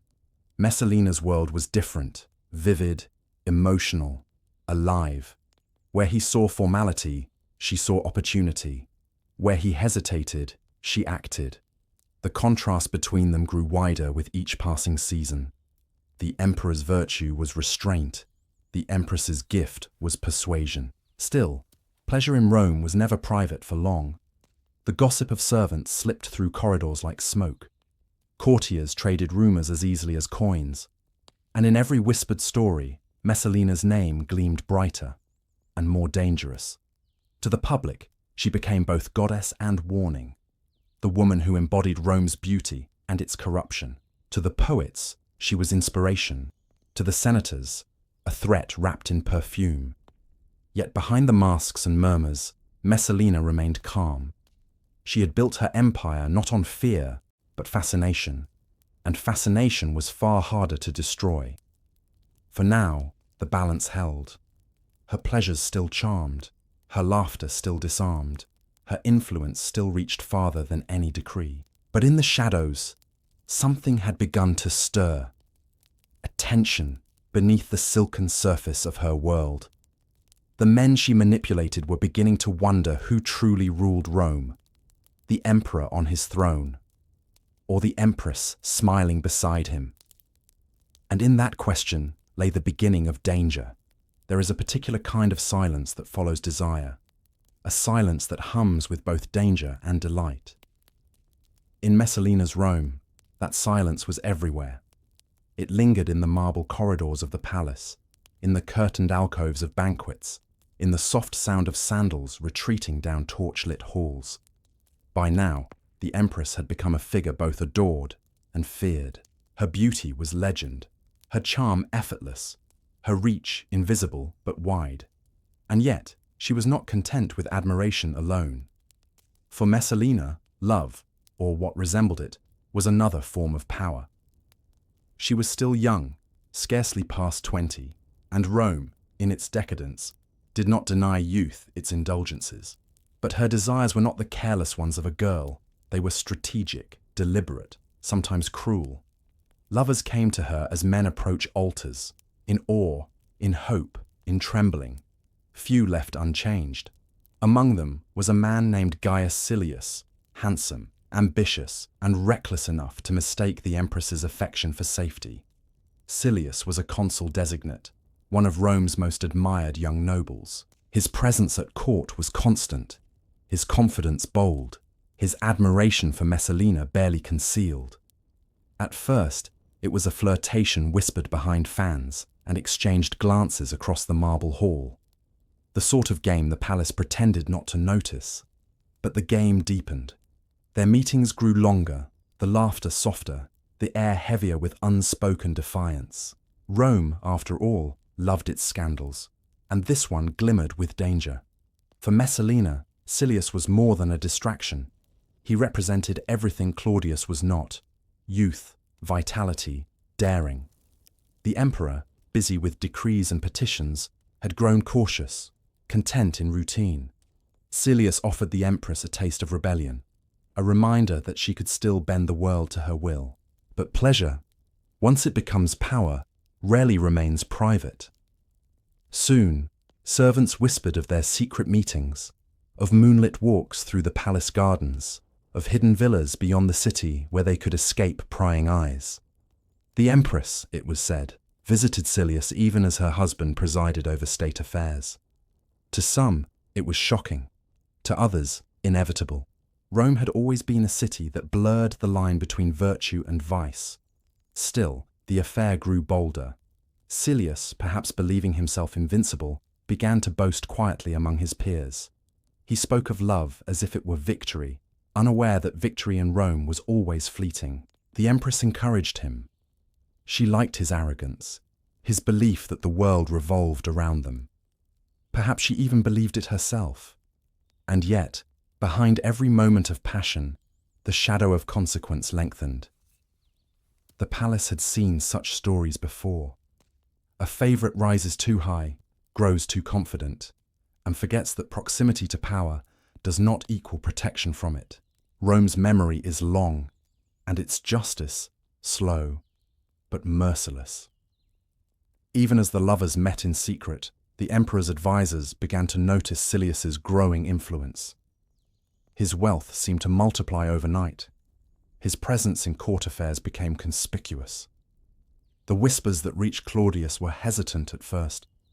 Half-believed rumors about his wife's indulgences. He dismissed them. He preferred peace to confrontation, and Messalina had always known how to soothe suspicion with tenderness. But the truth, once born, cannot be easily buried. Messalina's indulgence had become an open secret, one that even the servants carried like a rumor too valuable to silence. Rome laughed behind closed doors, the senators smirked in their debates, and Silius, basking in his dangerous glory, began to dream of something far greater than love. Power. Perhaps he thought, foolishly, fatally, that the Empress's affection could make him emperor, that with Claudius gone, she would stand beside him, crowned not only by beauty, but by destiny. For Messalina, it may have been a fantasy too, a game that had gone too far to stop. She had always used pleasure to gain influence. But now she was entangled in it. There were days when she forgot caution entirely, appearing in public beside Silius, laughing too freely, her hand lingering on his arm. Those who saw them whispered that Rome's Empress had begun to play with fire in full daylight, and Rome, ever watchful, ever hungry for gossip, waited for the spark that would set everything aflame. For now, the lovers still moved in shadows, wrapped in the illusion that their secrets were safe. But the walls of the palace had grown thinner, the air heavier, the eyes sharper. Even in their moments of joy, there was a tremor, a quiet, knowing fear, because in the empire that ruled the world, nothing remained hidden forever. And somewhere, perhaps even now, someone was listening. Rome had a way of knowing everything. No secret, however guarded, remained hidden for long. The city itself seemed to listen, through the open windows of taverns, through the murmurs of slaves, through the faintest rustle of silk in the corridors of the palace. By now, the affair between Messalina and Gaius Silius had become more than rumor. It had turned into a kind of performance, one that everyone pretended not to see, though all were aware of its danger. The whispers began in the servants' quarters. A maid, folding linens near the Empress's chamber, spoke too freely. A guard, standing too long outside a certain door, overheard laughter where silence should have been. The stories passed from one tongue to another, smoothed, shaped, exaggerated, until even the cautious advisers of Claudius could no longer ignore them. In the quiet offices of the Palatine Hill, two men began to take notice, Narcissus and Pallas. Freedmen of the emperor, both shrewd and loyal, they were not noble by birth, but had risen through intelligence and care. They understood the delicate machinery of the court better than anyone. They had seen how swiftly favor could turn to ruin. To them, the Empress's indulgences were not mere scandal. They were a threat to the stability of the empire. For when an emperor is mocked, authority itself begins to crack. Pallas, the calmer of the two, urged patience, but Narcissus, ever perceptive, felt a rising dread. If she continues, he might have said quietly, it will not end with laughter, it will end with blood. And so the warnings began, soft, subtle, and easily ignored. A senator's wife, once favored by Messalina, withdrew her visits. A poet suddenly fell silent about the Empress's beauty. At dinner, Claudius noticed the change in tone, though he did not yet understand why. There was hesitation in conversation, a pause in every compliment, a nervousness when her name was spoken. But Claudius was a man inclined toward peace, not confrontation. He dismissed the warnings as envy or exaggeration. He preferred to believe in order, that his empire, like his household, was functioning as it should. Messalina sensed the shift too. She could feel the glances in the corridors, the quiet conversations that stopped when she entered the room. The air around her had thickened with suspicion, but she had long grown accustomed to being envied. She mistook the signs for jealousy, not danger, and Silius, confident, radiant with pride, urged her to ignore it all. He had begun to believe their story could rewrite Rome itself. That love, coupled with ambition, could make emperors tremble. Yet there were moments, rare and fleeting, when even Messalina grew uneasy. Late at night, she would walk through the darkened peristyle, the sound of her sandals echoing softly across the marble floor. The fountains murmured in the stillness, and she wondered, how long could beauty protect her? How long could charm silence consequence? The city around her was restless. Outside the palace, Rome hummed with life. The clatter of wagons on stone, the low murmur of voices in the subura, the smell of smoke and baking bread. Ordinary citizens spoke of her too. In the bathhouses, in the markets, in the crowded tenements, her name floated on the air. Empress, goddess, scandal, legend. Some admired her boldness. Others shook their heads, muttering that no woman could play with such fire and not be burned. Inside the palace, her servants began to notice the quiet visits from Narcissus's messengers. They came at odd hours, bearing documents for Claudius to review in private. The emperor, though slow to anger, had begun to ask questions. His trust, that simple, solid trust that had once been her greatest shield, had started to waver. Still, no open accusation came. Life at court continued with the same glittering monotony. Dinners, games, petitions, ceremonies. Messalina continued to smile. She continued to host her feasts, to walk through the gardens with Silius, to charm and to command. But underneath the gold and laughter, something fragile had begun to crack. It was said that Rome itself could sense when doom was near. The city would grow uneasy, dogs barking at night, birds flying strangely over the Tiber, statues trembling in the wind. Perhaps it was only superstition, or perhaps, as the moon rose over the Palatine, the gods themselves were beginning to watch more closely. For in the heart of the empire, behind the marble and music, whispers had turned into warnings. And warnings, in Rome, had a way of becoming prophecy. There are moments in history when reality bends into something that feels almost like theatre, when the ordinary rules of the world seem suspended, and everyone involved moves as if in a dream. The marriage of Gaius Silius and Messalina was one of those moments. It began quietly, with whispers of daring and disbelief. The Empress of Rome, still very much the wife of Emperor Claudius, decided to marry her lover, openly, publicly, as though she were an ordinary widow and not the most visible woman in the empire. Historians would later wonder how such madness could unfold within the heart of Roman power, but perhaps it did not feel like madness at the time. Perhaps, to Messalina and Silius, it felt inevitable, the final step in a story that had already gone too far to stop. Claudius had left the city on business, travelling to Ostia to oversee preparations for a harbour project. The palace, for a brief and dangerous span of days, was in the Empress's hands. She had grown bold, perhaps too bold, surrounded by flatterers who assured her that her power was unshakable. Silius, driven by vanity and blind ambition, began to believe what the whispers promised, that he could become emperor, that if Claudius was set aside, or conveniently removed, Messalina could make him ruler beside her. The plan was vague, uncertain, half dreamed and half feared. But Rome thrived on the audacious, and the Empress was no stranger to risk. So, one autumn day, beneath the clear Roman sky, Messalina and Silius performed a wedding ceremony. Not in secret, not in shame, but with all the trappings of legitimacy, witnesses, sacrifices, garlands of ivy and myrtle.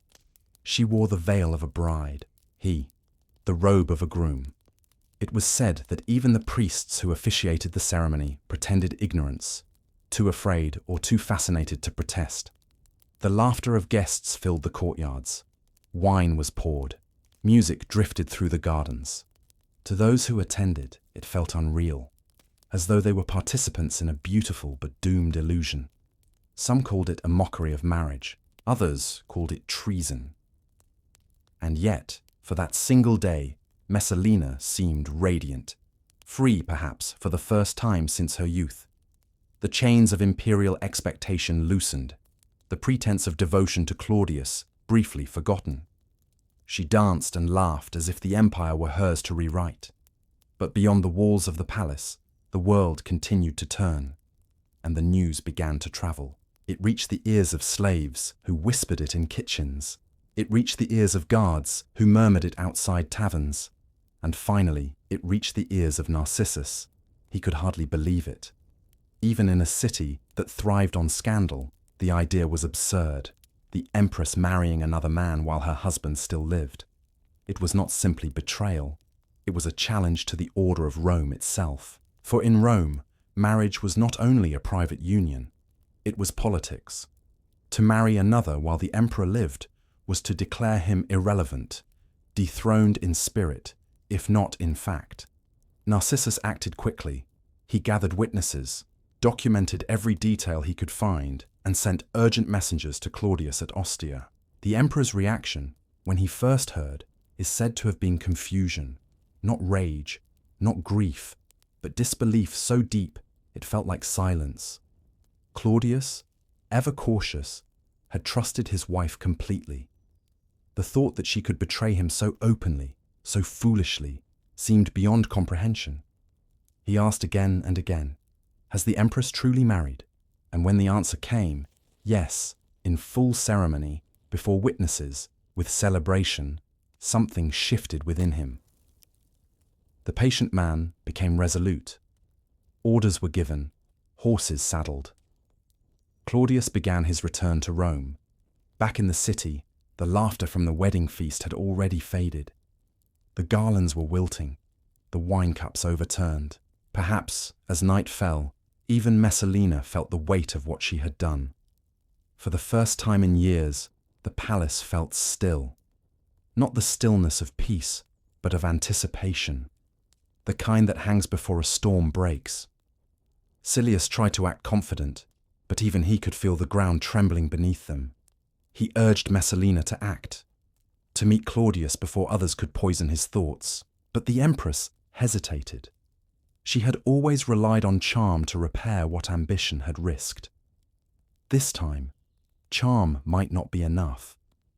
Outside the palace gates, the first torches of the Emperor's escort could already be seen flickering against the dark horizon. And with them came the end of illusion. There is a strange quiet that falls over power when it realizes it has been betrayed. Not the noise of anger, not even the rush of vengeance, but something slower, heavier, like the deep breath before a storm breaks. When Emperor Claudius returned to Rome, that quiet followed him. He came not as the scholar-turned-ruler he had always been, but as a man betrayed by the one person he had trusted most. The roads from Ostia to the capital were lined with nervous citizens, pretending to cheer but watching with unease. Even the city itself seemed to hold its breath. Claudius rode slowly, his face unreadable, the messenger's reports still echoing in his mind. His wife, the Empress of Rome, had married another man, not in secret, not in shame, but openly, in full ceremony, as if he, the emperor, were already gone. At his side rode Narcissus, grave and composed. He had prepared everything, the evidence, the testimonies, the list of those who had attended the wedding. He knew this was no ordinary scandal. This was treason. The palace awaited their return, like a body awaiting its heartbeat. Servants moved in silence. Curtains were drawn. Messalina had retreated to her private chambers, her confidence dissolving with each passing hour. She had always believed that Claudius's affection would shield her, that he would forgive, as he always had. But this was different. This time, she had wounded not just his pride, but his authority. The emperor's carriage passed beneath the great arch of the Palatine. The guards bowed, the gates closed behind him, and Rome exhaled. The storm had arrived. Narcissus wasted no time. He spoke quietly but firmly, reciting the facts with the precision of a man who knew the cost of delay. "They were married," he said, "in your absence, with witnesses, with music, as though your crown were nothing." Claudius said little. He listened. He nodded. His hands trembled slightly, not from fury, but from disbelief. To be cuckolded was one thing, to be mocked in public, to have one's very rule undermined. That was another. Messalina's allies, sensing the shift, began to vanish. The men who had attended the wedding pretended ignorance. The women who had once called her friend now refused her messages. Silius, meanwhile, understood the danger immediately. The fantasy of shared power had shattered. He sent word to Messalina. They must act quickly. They must face Claudius before others could shape his judgment. But even as he sent his message, soldiers were already moving through the city, men loyal to Narcissus, carrying quiet authority. Arrests began before dawn. Silius was seized, stripped of his titles, and taken to the guard barracks for questioning. Messalina, hearing the news, fled from the palace. She sought refuge in the gardens near the temple of Vesta, a place of sanctity where she had once walked as a girl. She sent word to Claudius through her children, pleading for a private meeting. It was said that when Claudius received her letter, his eyes filled with tears. He had loved her still, even after everything. The gentle part of him warred with the emperor's duty. Narcissus, seeing his hesitation, stepped forward. "Caesar," he said softly, "if you see her again, she will live. And if she lives, Rome will never forget what she has done." Outside, the day grew dim. The sound of the city faded to a low hum. In the prison cells below the barracks, Silius confessed everything. Not out of courage, but exhaustion. He admitted to the marriage, to the ambition, to the madness of believing the empire could belong to him. When the soldiers came for him, he did not resist. He only asked for a swift death. His final words were simple, that he had loved her, and that love had made him blind. Above ground, Messalina waited. Her gown was torn, her hair unbound. She still believed that if she could only speak to Claudius, she could explain, persuade, soften. She had done it before, but this time the emperor would not come. Instead, Narcissus arrived. His expression was calm, almost pitying. He carried no sword himself, only the weight of finality. "It is too late," he told her. Messalina understood then. The fountains around her whispered softly, their steady rhythm almost merciful. She looked up once toward the distant dome of the sky, as though trying to remember a time before all of this, before the games of power and pleasure, before the noise of the court, before she had become the story Rome would never stop telling. Her end came quietly, and when word reached Claudius, it was said he did not ask how she died, only that she be forgotten. But history does not forget easily, for even as the city returned to its restless rhythm, her name lingered in every whisper, every poem, every warning told to those who reached too far. Messalina, the empress who mistook desire for destiny, and somewhere, perhaps, Claudius sat alone that evening, staring into the dim light, wondering how the woman he once adored had turned the palace into her stage, and love into her undoing. When dawn returned to Rome, it rose over a city that had changed, though no trumpet had sounded and no battle had been fought. The streets were calm, the temples quiet, the markets opening as they always did. Yet beneath the surface, something invisible had shifted. Messalina was gone. The name that had once been spoken with admiration and envy was now whispered only with caution. The empress who had commanded hearts, who had made and unmade reputations with a glance, had become a warning. For a few brief hours, the city held its breath. In the palace, servants moved with subdued precision. Curtains were drawn tighter, voices lowered, laughter replaced by silence. The marble floors of the imperial residence, once echoing with her footsteps, her laughter, her feasts, now seemed unnervingly empty. Claudius did not speak of her, not to Narcissus, not to his freedmen, not even to his children. When her name was mentioned, he waved it away gently, as though brushing off a shadow. Yet those close to him saw the change. He moved more slowly, spoke less freely, trusted less deeply. There was a new stillness in him, like the aftermath of a storm that has left the landscape stripped bare. He had lost not only his wife, but also a part of his certainty, the fragile faith that love could coexist with power. Narcissus and Pallas, ever practical, worked quickly to seal the wounds. Edicts were issued, documents burned, servants questioned. The official record spoke little of what had happened, only that the Empress had erred and justice had been carried out. Rome accepted this version, as it always did. The Senate murmured approval. The people, hungry for new gossip, soon turned their attention elsewhere.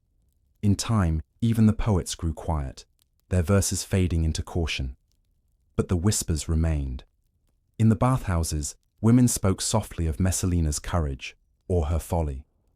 Men, reclining at dinner, debated whether she had been wicked or merely human. The truth blurred, softened, reshaped itself in retelling.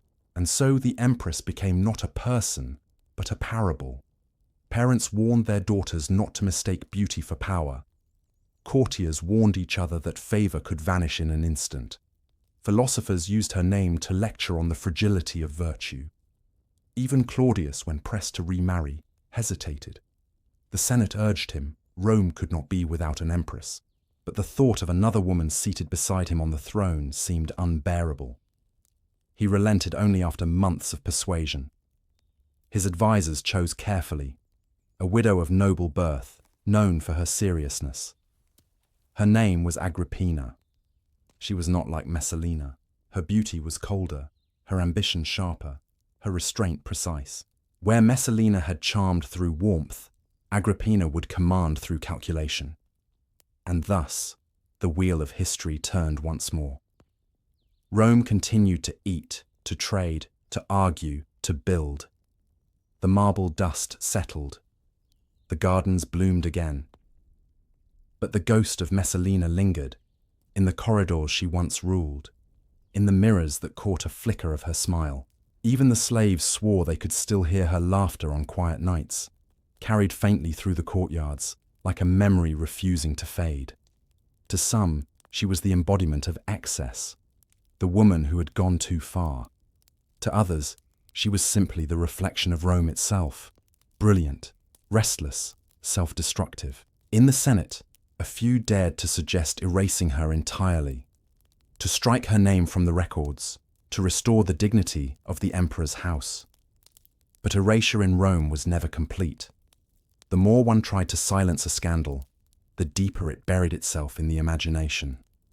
And so she endured, not as a wife, nor as a mother, nor even as an empress, but as a legend whispered long after the truth had been lost to time. For in Rome, memory was its own kind of immortality. The marble could crumble, the empire could fade, but the stories, especially the ones told at night, in quiet voices, would survive. Some said that in the stillness after her death, Claudius would sometimes pause while signing decrees and stare into nothing, his hand motionless, his mind elsewhere. Perhaps he remembered her as she had been in the beginning, before the lies, before the laughter turned dangerous, before love became ruin. Or perhaps he remembered only her eyes, and the city that had watched them both fall.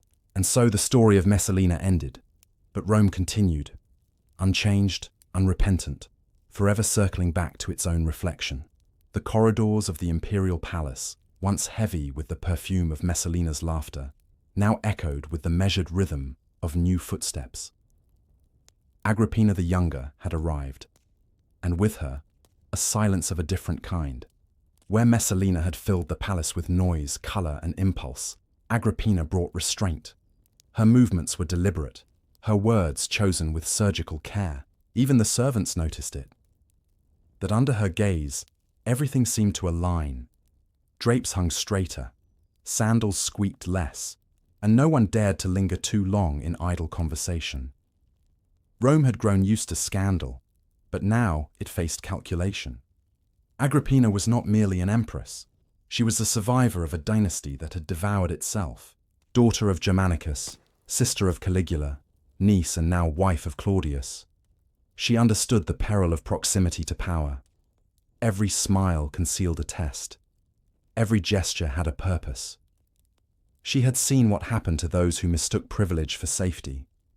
She had watched her own family fall, one by one, into the jaws of ambition, and she would not follow them. To the people of Rome, she appeared composed, a woman of virtue sent to restore the moral order after Messalina s ruin. Temples were rededicated in her honor. Poets praised her dignity. Senators murmured gratitude for her moderation. But behind those polished appearances, something colder stirred. Agrippina did not crave indulgence. She craved control. Where Messalina had conquered hearts, Agrippina conquered minds. She surrounded Claudius with loyal men of her choosing, whispering into his ear as he signed decrees. She ensured that every new appointment, every decision, every coin minted, bore her invisible mark. Even the coins themselves told the story. Her face appeared beside the emperor's, an honor few women had ever achieved. Claudius, ever trusting, found comfort in her discipline. She offered what Messalina never had: predictability. She flattered him with intellect rather than charm, guiding his hand in governance as though it were her own. But her true ambition lay elsewhere, in her son, Nero. Barely a teenager when she entered the palace, he was the product of a different marriage. Yet Agrippina saw in him the continuation of her bloodline, the chance to outlast the empire's fickle memory. Claudius already had a son, Britannicus, born of Messalina.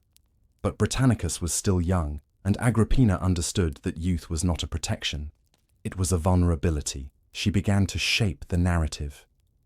Whisper by whisper, gesture by gesture, she made Nero appear destined.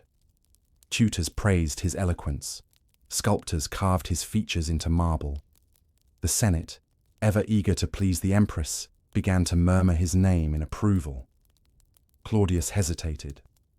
But Agrippina's patience was endless. She would pour him wine at dinner, discuss the governance of provinces with careful deference, and mention Nero only in passing.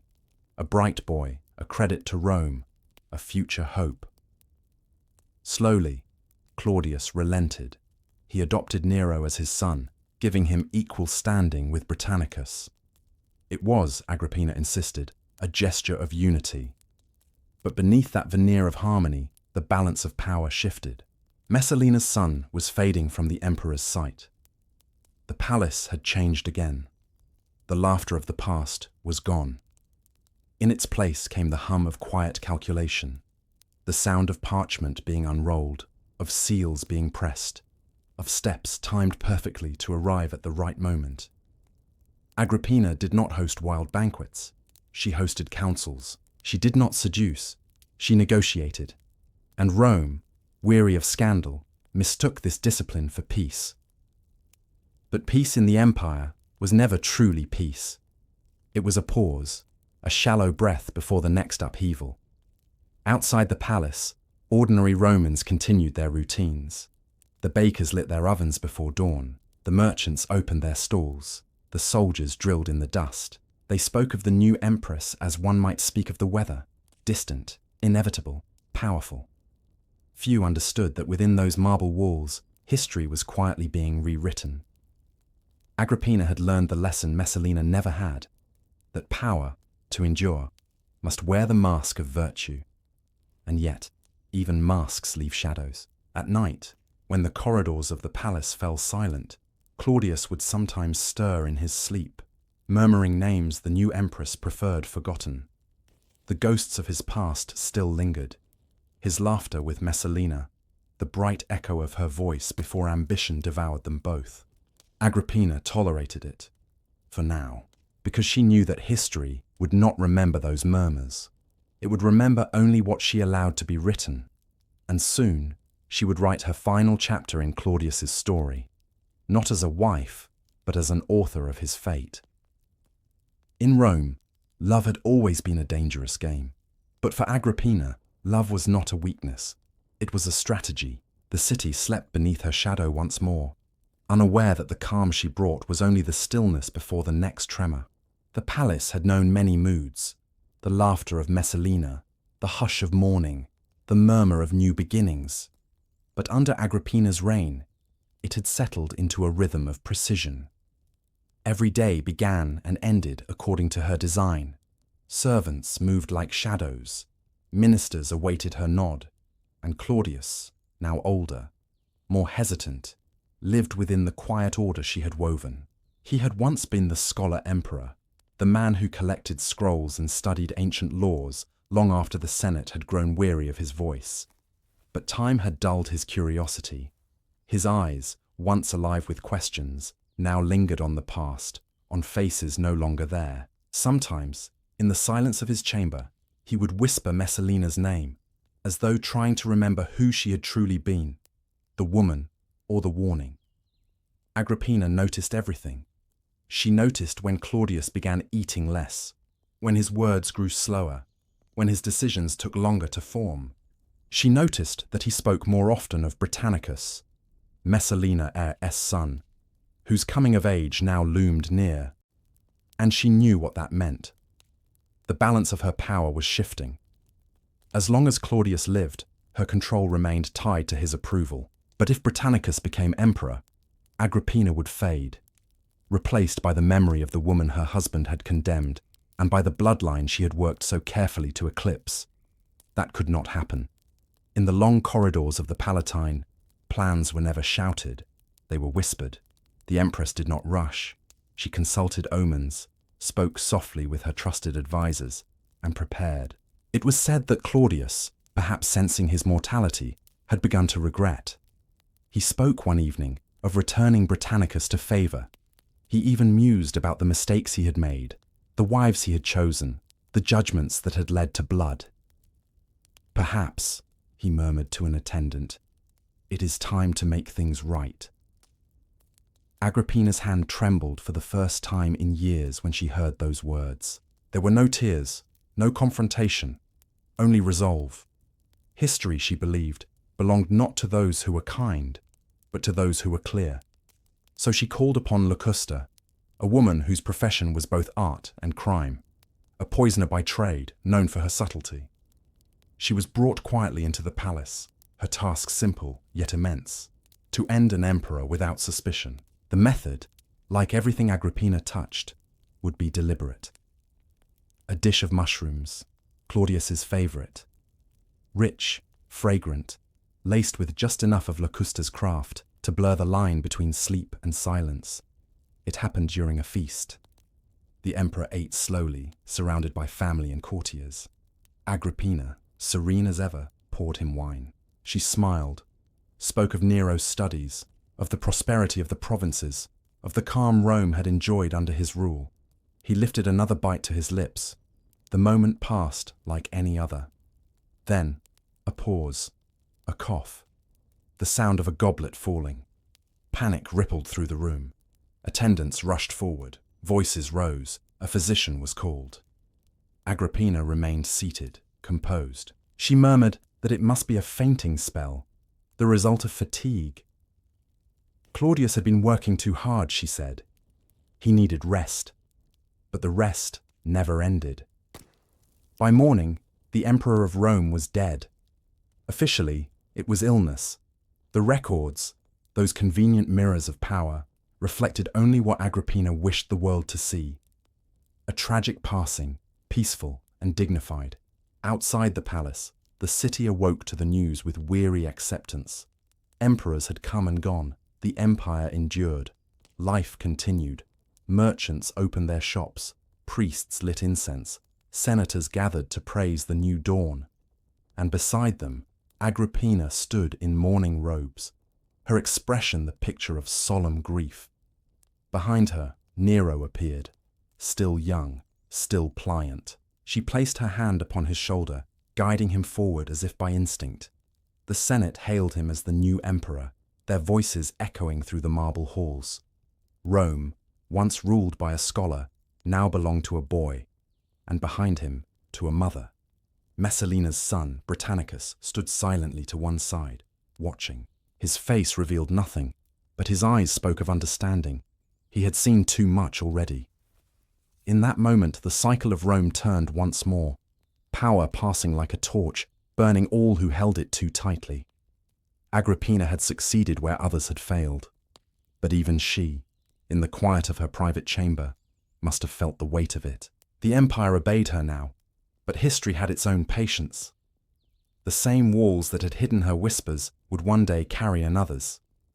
The same city that once adored Messalina would soon speak of Agrippina in the same uneasy tone, half admiration, half warning. For in Rome, every triumph cast a shadow, and as Nero's reign began, the shadow only deepened. Rome had buried Messalina long ago. Her name, once whispered in scandal, had been smoothed over by time and fear. The Senate no longer spoke of her. The poets had turned their verses toward new subjects.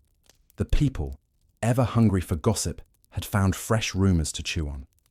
And yet, in the quiet corridors of the palace, she remained, not in form, not as a ghost in the supernatural sense, but as a presence that refused to fade. Every marble step, every column, every painted ceiling remembered her.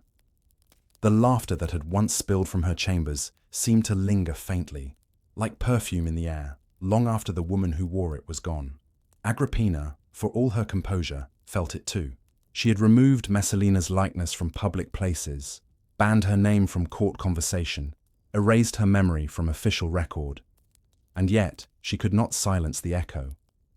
Because Messalina had not simply lived in Rome, she had imprinted herself upon it. Her story had become part of its bloodstream. Claudius was gone now, and with him, the generation that had known her smile firsthand. But in the servants' quarters, in the whispers between nurses and attendants, her name persisted. They spoke of her gardens, her jewels, her laughter that had filled the night. They spoke too of her downfall, the way her eyes had met death without comprehension, as though betrayal itself had been a stranger. For those who worked unseen, she was not a villain, but a reminder, a lesson about how power could slip, not because one lacked cunning, but because one forgot who was listening. Britannicus, her son, had grown quiet under Agrippina's shadow. He was no longer the lively child who once raced through the corridors under his mother or watch. Now he was cautious, deliberate, a boy who measured his words and trusted no one. He carried his mother's name not as a shield, but as a curse. Nero, meanwhile, was ascending. The city had accepted him as emperor, his mother as co-ruler. He sat on the throne Messalina's husband had once occupied, surrounded by men who once served her. The irony hung in the air like incense. Sometimes, when Nero dined in the same great hall where Messalina had once entertained, he would glance toward the far end, toward the place where she had sat, smiling beside his stepfather. He was too young to remember her clearly, but he had heard the stories, both the official and the forbidden ones.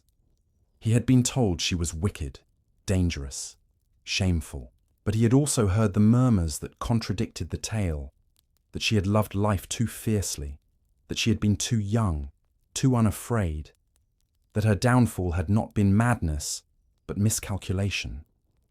And in that contradiction, Nero found a strange fascination.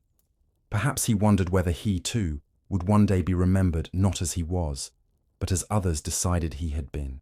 Agrippina, ever watchful, sensed his thoughts. She spoke little of Messalina, but she controlled the narrative around her name, just as she controlled all things. The Empress of the past was a story she could not allow to rise again, but Rome was not so easily rewritten. In the Subura, the city's crowded heart, storytellers still spoke of Messalina. Their versions were varied. Some called her the Empress of Pleasure, others the Tragic Beauty. Some painted her as a warning, others as a woman undone by a world that never forgave female hunger. The truth, as always, lay somewhere between. Her gardens, once symbols of luxury, were overgrown now. Vines coiled around marble statues. Fountains ran dry, and the birds that once sang over perfumed water now nested in the cracks. Visitors passed by without noticing.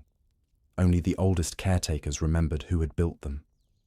At night, under the pale moonlight, the wind moved through those empty courtyards like a sigh, a soft, steady rhythm, like a voice reminding the city that nothing, not power, not beauty, not fear, could erase memory completely. Even Agrippina, standing at her window overlooking the same sky, must have felt it sometimes, that subtle reminder that the past could not be silenced forever. Messalina's story was not one of triumph, nor of redemption. It was a thread in a much larger tapestry, one that continued to weave itself long after she was gone. The women who followed her would learn from her mistakes, inherit her caution, and fear her legacy. But in the stillness of history, she remained, not as the monster her enemies described, not as the saint her defenders imagined, but as something altogether human, restless, flawed, alive in memory. Rome had a way of keeping such spirits close. It built over them, but never buried them. The marble cracked, the dust gathered, but the whispers endured. And so, even as Nero's reign began in splendor, even as Agrippina's influence seemed unshakable, the ghost of Messalina lingered, unseen, but unforgotten, reminding those who held power that Rome itself never slept. Its memory was endless, its judgment patient. The city of Rome, beneath its golden dawn, looked eternal. Marble gleamed where the sun touched it. Statues stood motionless in their perfect calm, and the air carried the faint scent of olive wood and dust. But beneath that stillness, something restless had begun to stir. Nero was emperor now, barely 17, yet draped in the weight of centuries. The purple of power hung around his shoulders like an inheritance he did not yet understand. He was no soldier, no scholar, not even a statesman. He was an artist in a city that worshipped control. His voice, they said, could charm a crowd. His verses, when read aloud, filled a hall with quiet wonder. But Rome did not ask its emperors to sing, it asked them to rule, and so began the slow unraveling of what Agrippina had built. In the beginning, her hand still guided his every move. She sat beside him during audiences, stood behind him when decrees were signed, and ensured that every decision reflected her will. To the Senate, it appeared harmonious. A mother devoted to her son, a young emperor wise enough to listen. But to Nero, it began to feel like a cage. The same control that had once secured his throne now suffocated him. Every letter he signed bore her shadow. Every word of praise he received was followed by the silent acknowledgement that the true power still belonged to her.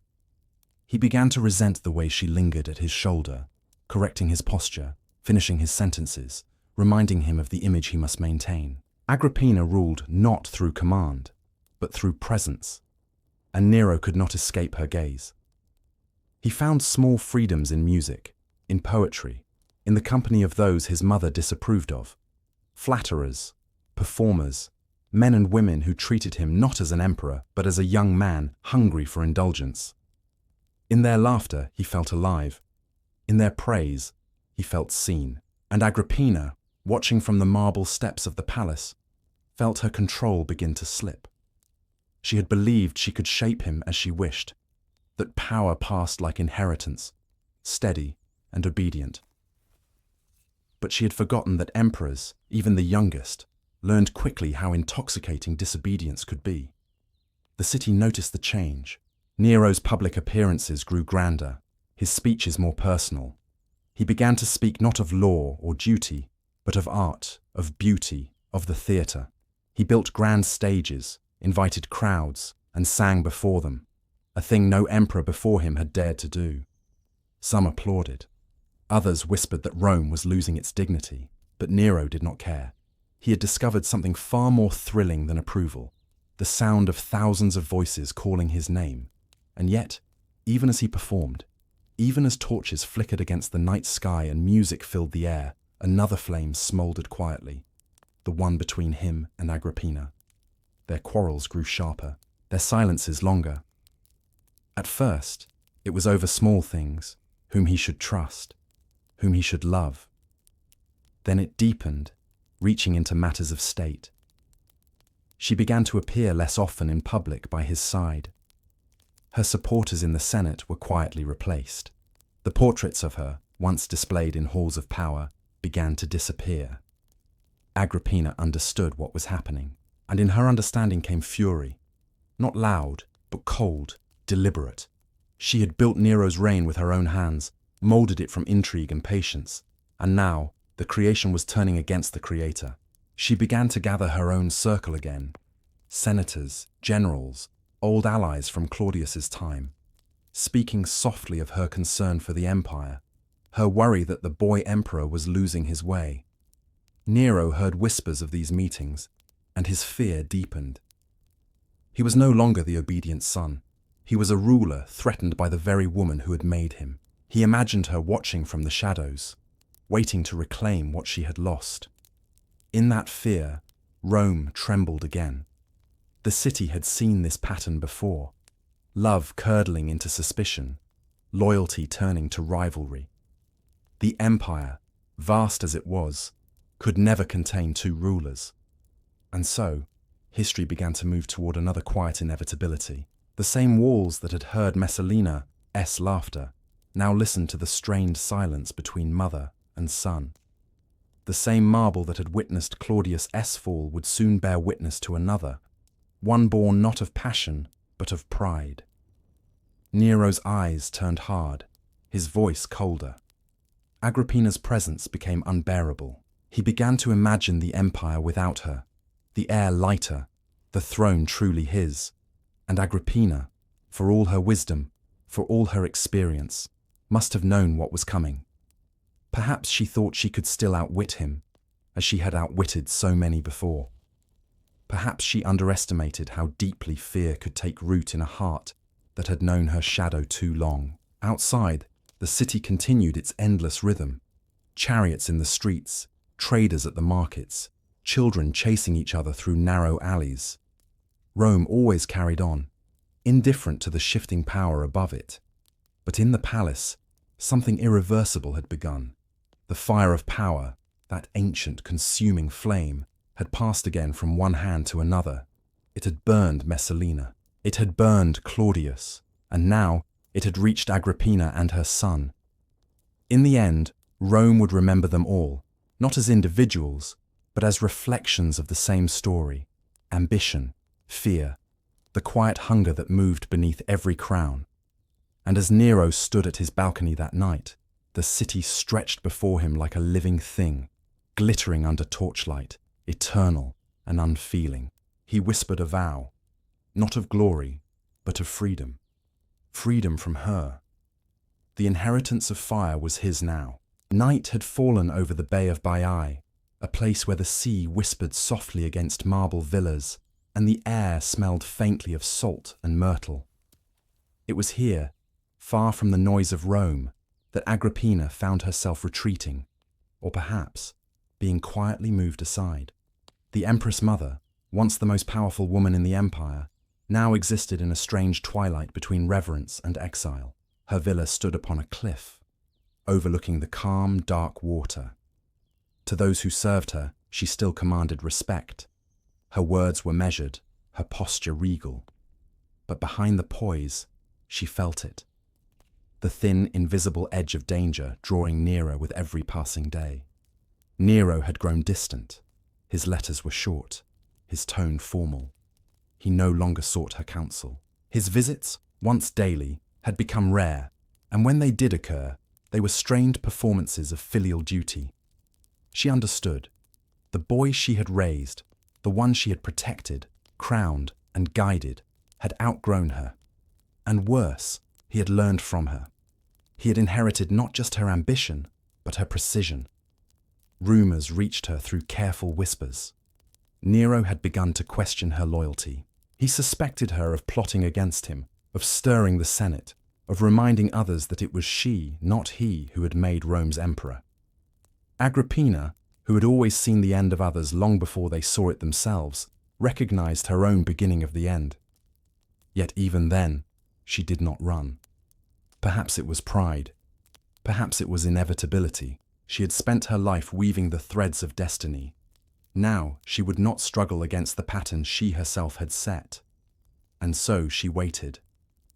One day, a messenger came. Nero had invited her to a celebration. A reconciliation, he called it. A gesture of renewed affection between mother and son. The message was warm, almost tender. He asked her to join him at Baiae, to dine beside him as they once had, before the distance had grown. Agrippina read the letter twice. Then, slowly, she smiled. She had played this game too long not to recognize the shape of deceit. And yet she went. The sea that evening was calm, its surface silver under the moonlight. Nero greeted her with all the charm of a devoted son. There was wine, laughter, music. He spoke fondly of their past, of her wisdom, of the peace she had brought to Rome. To those watching, it seemed a reunion. But Agrippina, ever perceptive, saw the strain in his eyes, the flicker of fear behind his practiced warmth. After the feast, he offered her passage home on a specially prepared ship. A gift, he said, a gesture of his love. She accepted. The ship glided into the dark water, its oars cutting silently through the moonlit waves. The air was still, heavy with the scent of seaweed and oil lamps. Agrippina sat quietly on deck, her cloak drawn close, her mind turning over the years. The faces, the choices, the moments when she had thought herself untouchable. Then, without warning, the silence broke.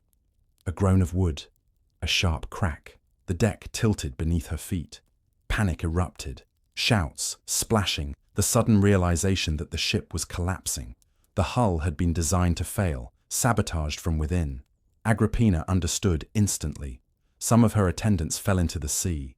Others were struck down by falling timbers. The Empress, thrown into the water, surfaced amid chaos, her breath ragged, her arms striking against the cold waves. For a moment, instinct took over, the will to live, fierce and human.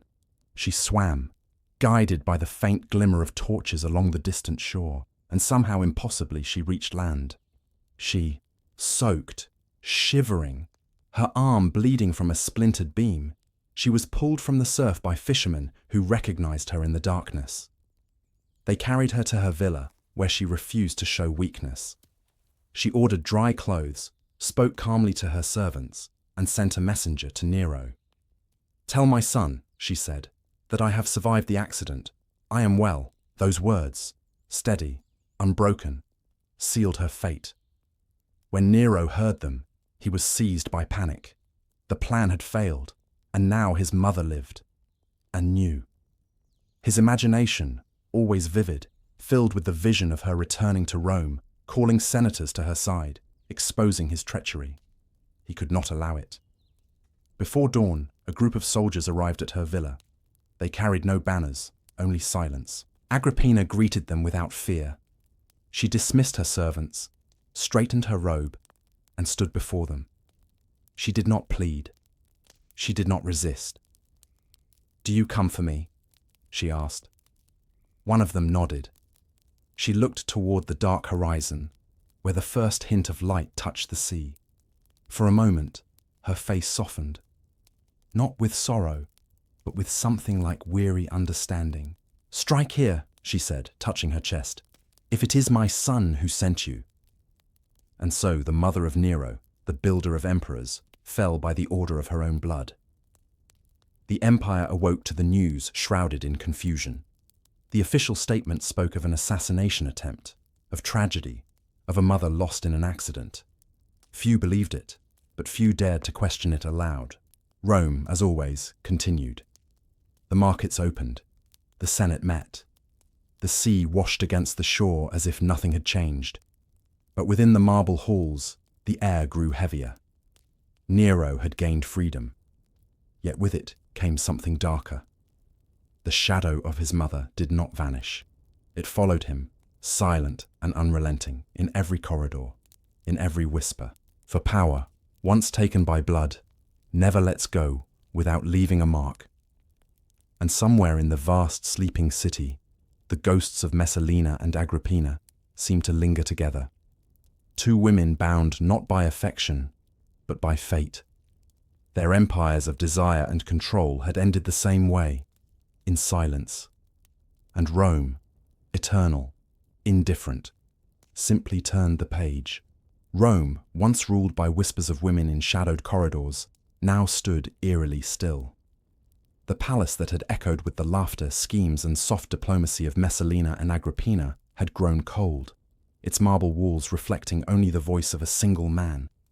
Nero was emperor, entirely, utterly, and alone. The figures who had shaped his rise, his mother, his tutors, his advisors, had all vanished one by one into silence.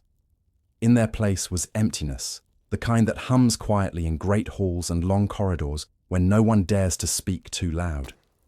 The Senate bowed lower now. The praetorians stood stiffer.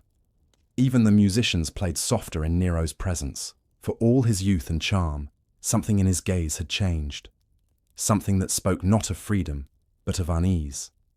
He had always lived under watchful eyes. First Messalina's, then Agrippina's. Women who had shaped the empire with silk and venom. Now those eyes were gone. And in their absence, Nero discovered a new kind of terror.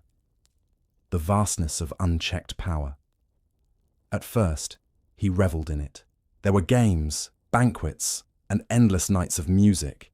Poets recited verses in his honor. Painters immortalized him in oils. Rome was commanded to adore its emperor, not as ruler, but as god.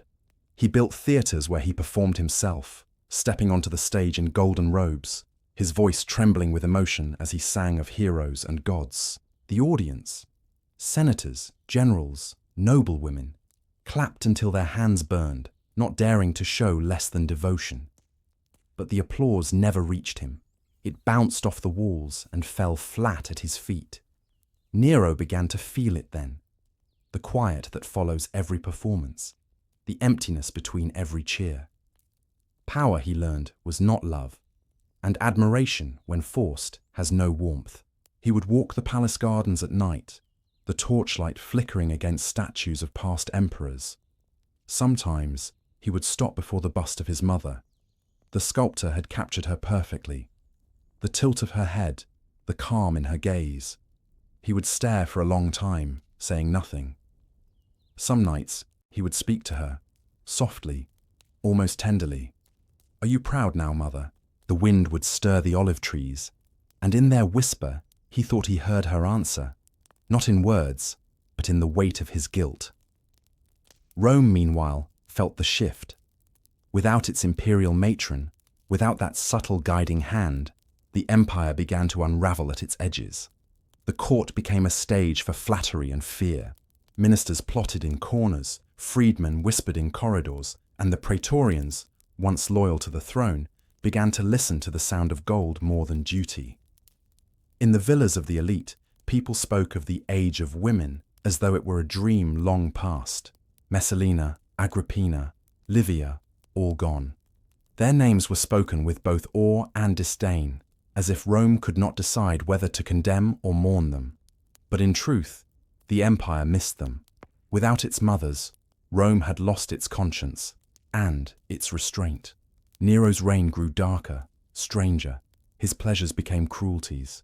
His imagination, once playful, turned dangerous. Every face reminded him of betrayal. Every whisper sounded like judgment.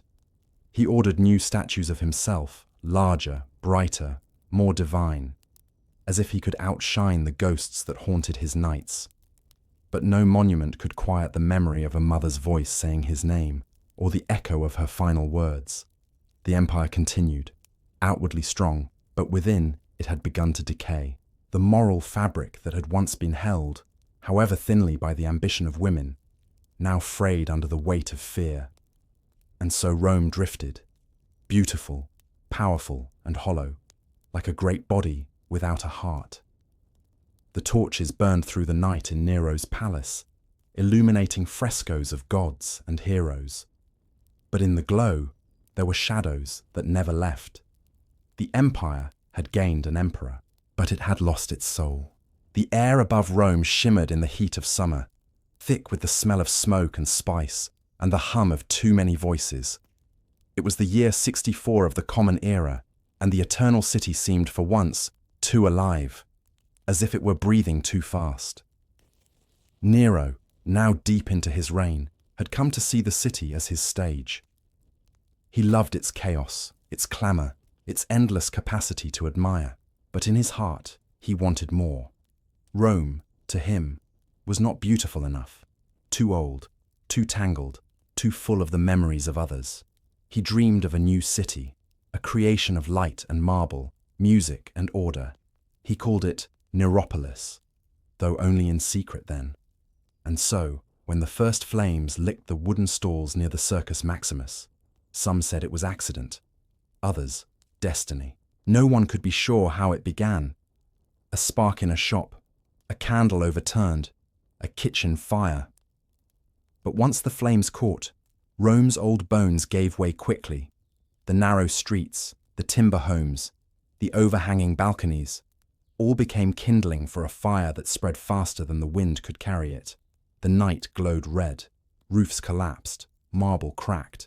The cries of people and the roar of the inferno merged into one great endless sound, a living, consuming force.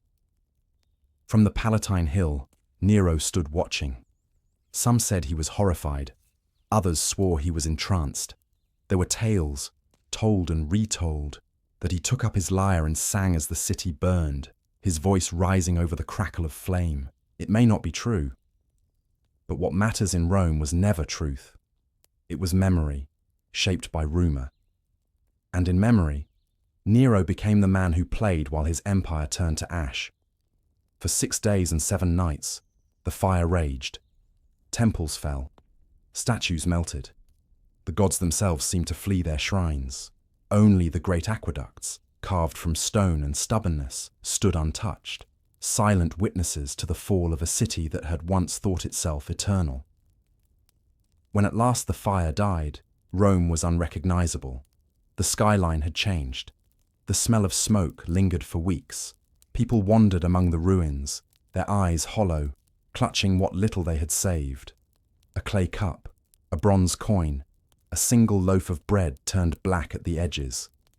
In the heart of the devastation, Nero saw opportunity. He declared that the fire was not destruction, but purification.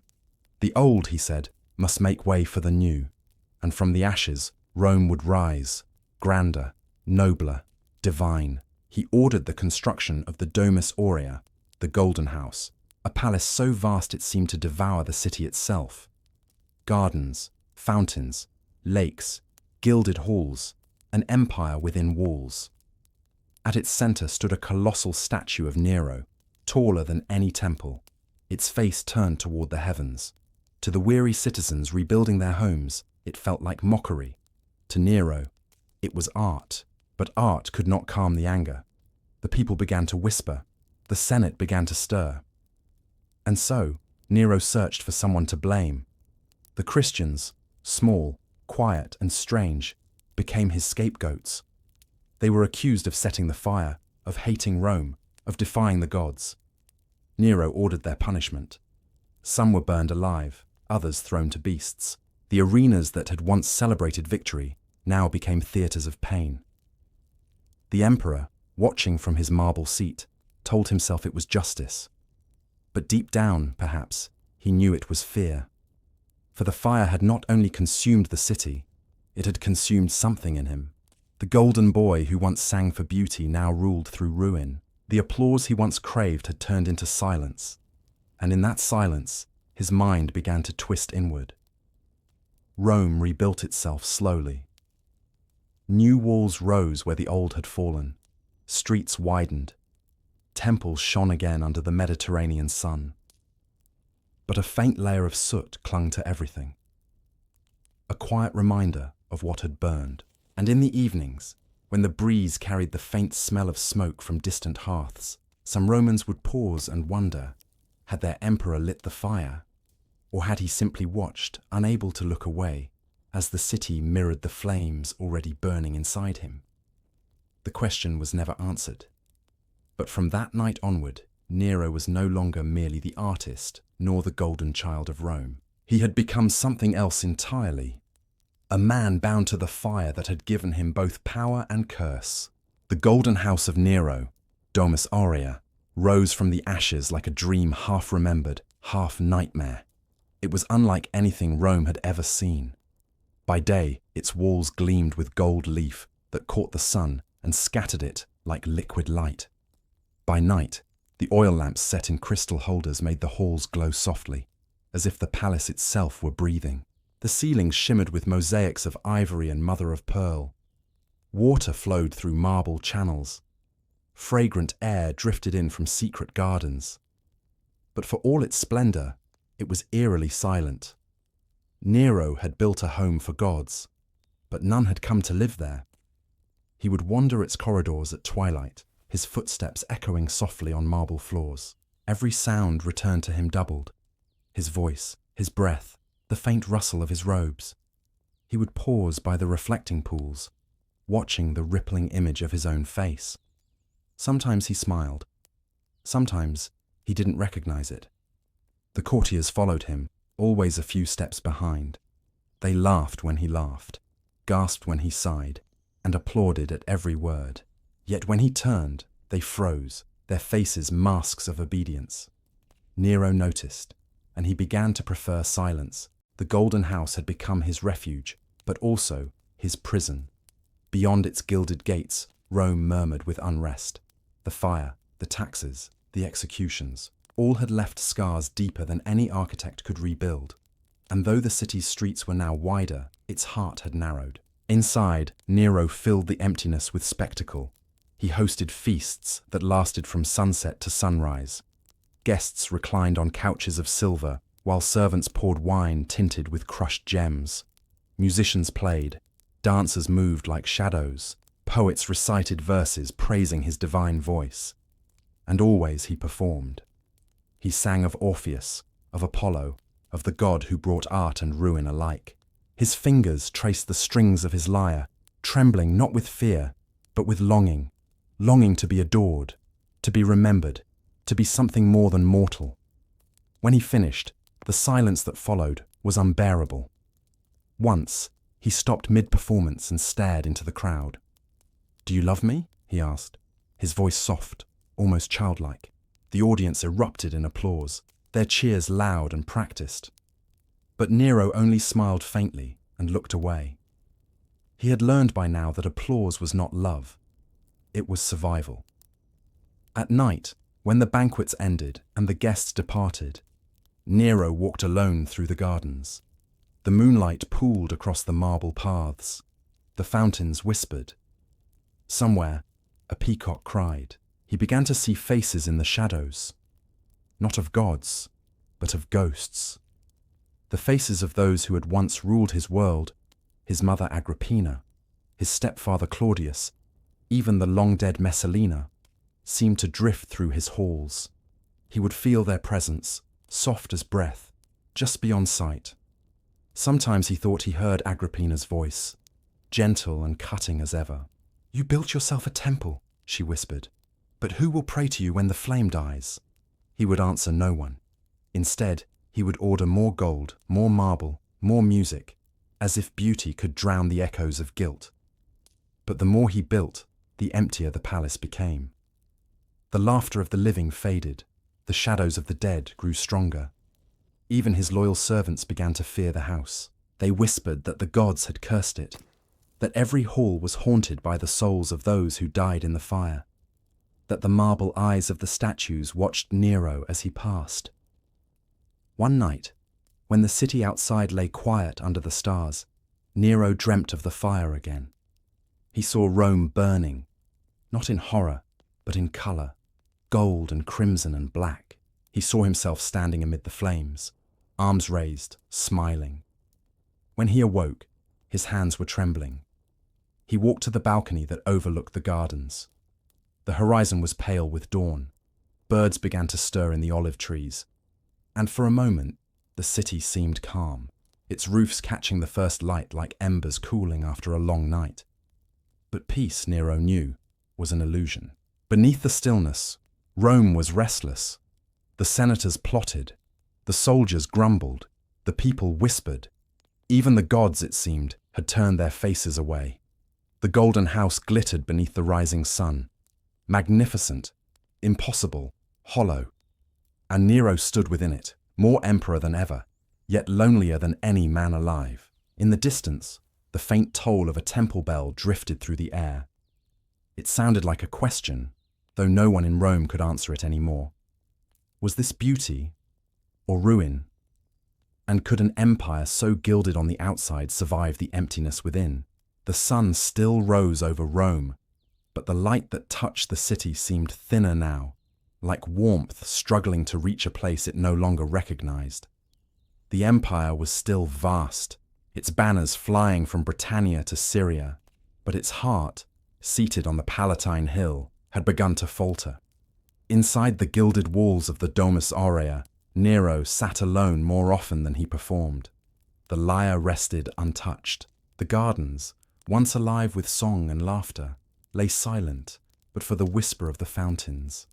The air carried a strange stillness, the kind that comes before a storm. The emperor had become unpredictable. He trusted no one. Friends vanished overnight. Advisors who once praised him too loudly found themselves accused of treason. The Senate, tired and cautious, met his every decree with empty words and lowered eyes. The empire that once moved at his command now waited, holding its breath. Beyond the palace gates, Rome's people murmured of famine and tax collectors, of soldiers gone unpaid and distant provinces forgotten. Grain shipments from Egypt were delayed. Markets stood half empty. In the crowded streets, bakers watered their flour, and sellers whispered curses beneath their breath. Nero's grand visions, theatres, palaces, festivals, had drained the treasury. Yet still he demanded beauty, demanded adoration. He built statues to himself in provinces that barely had walls. He ordered new games, new monuments, new songs written in his name. It was said that he believed art could save Rome. But the empire did not want art. It wanted bread. The Praetorian Guard, the men sworn to protect him, began to grow restless. Their loyalty, once bought with gold and spectacle, was fading. Their commander, Gaius Nymphidius Sabinus, whispered in shadows that the emperor had lost favor with the gods. Soldiers listened. Even the Senate began to hope, quietly, for change. It began far away, in the provinces, small rebellions at first. In Gaul, the governor Gaius Julius Vindex rose against Nero's rule, declaring him unfit to lead. From Spain, another governor, Galba, followed. One after another, voices of defiance began to echo across the empire. When word reached Rome, Nero laughed. Rebellion, he said, was nothing new. He would crush it as easily as he would silence a false note. But as the weeks passed, the laughter faded. The messages from the provinces stopped coming. The Praetorians no longer cheered when he entered the courtyard. And when Nero looked into the eyes of his generals, he saw not fear, but pity. He called for his mother's statue to be brought from storage. It was covered in dust and cobwebs, its marble face still serene, untouched by time. He placed it before him and stared. "Agrippina," he whispered, "you wanted a god. Look what became of him." Outside, Rome slept uneasily. The empire was trembling, and the man who had once ruled with music now faced only silence. Then came the news. Galba had declared himself emperor. The Senate turned against Nero. The Praetorians, bribed with promises of gold and pardon, abandoned him. One by one, his guards melted away into the night, their footsteps fading down the marble corridors. When dawn came, Nero was alone. He wandered through the empty palace, the echoes of his own steps following him like ghosts. The gardens were still, the fountains dry.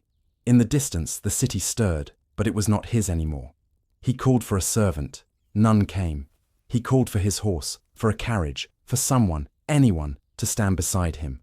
But the palace, once overflowing with flattery and music, answered with silence. Finally, he fled into the night, disguised and trembling. With a handful of loyal freedmen, he made his way to the outskirts of Rome. They found refuge in a small villa, nothing like the palaces he had built.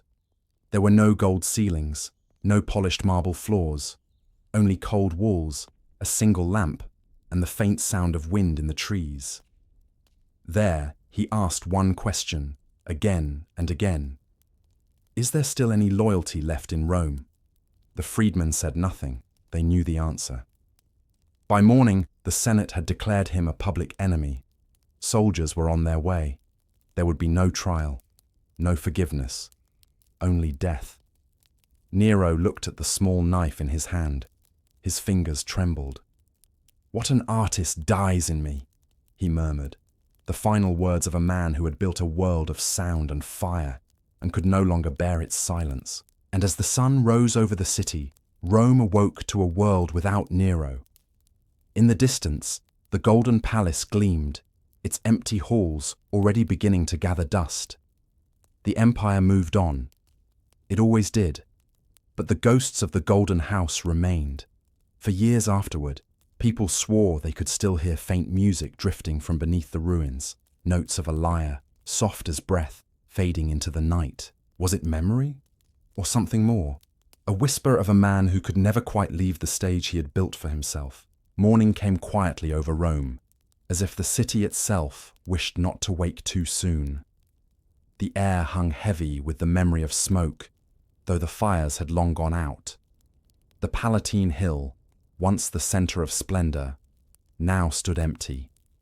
The Domus Aurea gleamed in the first light of dawn, its golden walls cold and still, a hollow monument to a vanished man. Nero was gone. The emperor who sang to flames, who built a palace of dreams, who chased beauty beyond reason, now existed only as a whisper in the wind. His name, once shouted in applause, was spoken in half voices, with glances over the shoulder. Rome had survived him, as it had survived so many before. And yet, something unseen had changed. The empire did not rejoice. It did not mourn. It simply continued, steady and unfeeling, like a vast machine built from marble and memory. The Senate restored its order. The generals pledged allegiance to new emperors. The markets reopened. The chariots raced again in the circus. But deep beneath the surface, beneath the marble floors, beneath the ashes of old streets, lingered the ghosts of a generation that had lived too close to fire. The golden house was sealed. The new rulers called it a disgrace, a symbol of madness. They filled its chambers with earth and built over it, as if burying the memory might erase it. But those who had walked its halls remembered. They remembered the echo of the emperor's footsteps, the music that had floated through its gardens, the soft voice that once called himself divine. Years passed. Decades. Centuries. Rome changed faces again and again. Emperors crowned and murdered. Temples razed and burned. The gods themselves forgotten. But the bones of the city remained, and so did its stories. Somewhere in the quiet earth beneath the Colosseum, the rooms of the Golden House still slept. Their walls, faintly tinted with gold, glowed dimly in the torchlight of those who dared to enter. Mosaics of nymphs and gods still looked down from the ceilings, their painted eyes serene and unblinking. Time had taken the emperor, but not his vision. For in a way, Nero's dream had come true, not as glory, but as warning. He had wanted a city remade, eternal and resplendent. And though his name was cursed, his hand had shaped Rome forever. The streets were wider now, the architecture grander. His ruin had taught them how to build anew. History remembers him as a monster, a madman, an artist lost to his own creation. Yet if you listen closely, through the layers of judgment and the dust of time, you might hear something else, a young voice trembling with both arrogance and longing, trying to make the world more beautiful and destroying it in the process. Because in every empire there comes a moment when power mistakes itself for art, and every age must learn again that even marble burns, that even gold fades, and that beauty without mercy cannot last. Rome endured. It always did. It would go on to birth new emperors, new faiths, new fires. And with every rebuilding, the city seemed to whisper to itself, not in pride, but in weary understanding, that no empire, however bright, can outshine its shadows. So tonight, as you lie here and the world around you falls quiet, imagine the ruins of that ancient city, the moonlight glinting on forgotten stones, the faint rustle of ivy climbing walls once touched by emperors. Somewhere, deep beneath, the soft echo of a lyre fading with time. The fire is gone now, the music too. But the story remains, drifting, eternal, waiting for the next listener. Thank you for joining me in this long, quiet journey through Rome's restless past. If this story brought you peace, or if it helped your thoughts slow into calm, I'd love for you to subscribe, so we can wander together through more forgotten corners of history one gentle night at a time. Good night, traveller of time, and may your dreams be soft as the ashes of empire.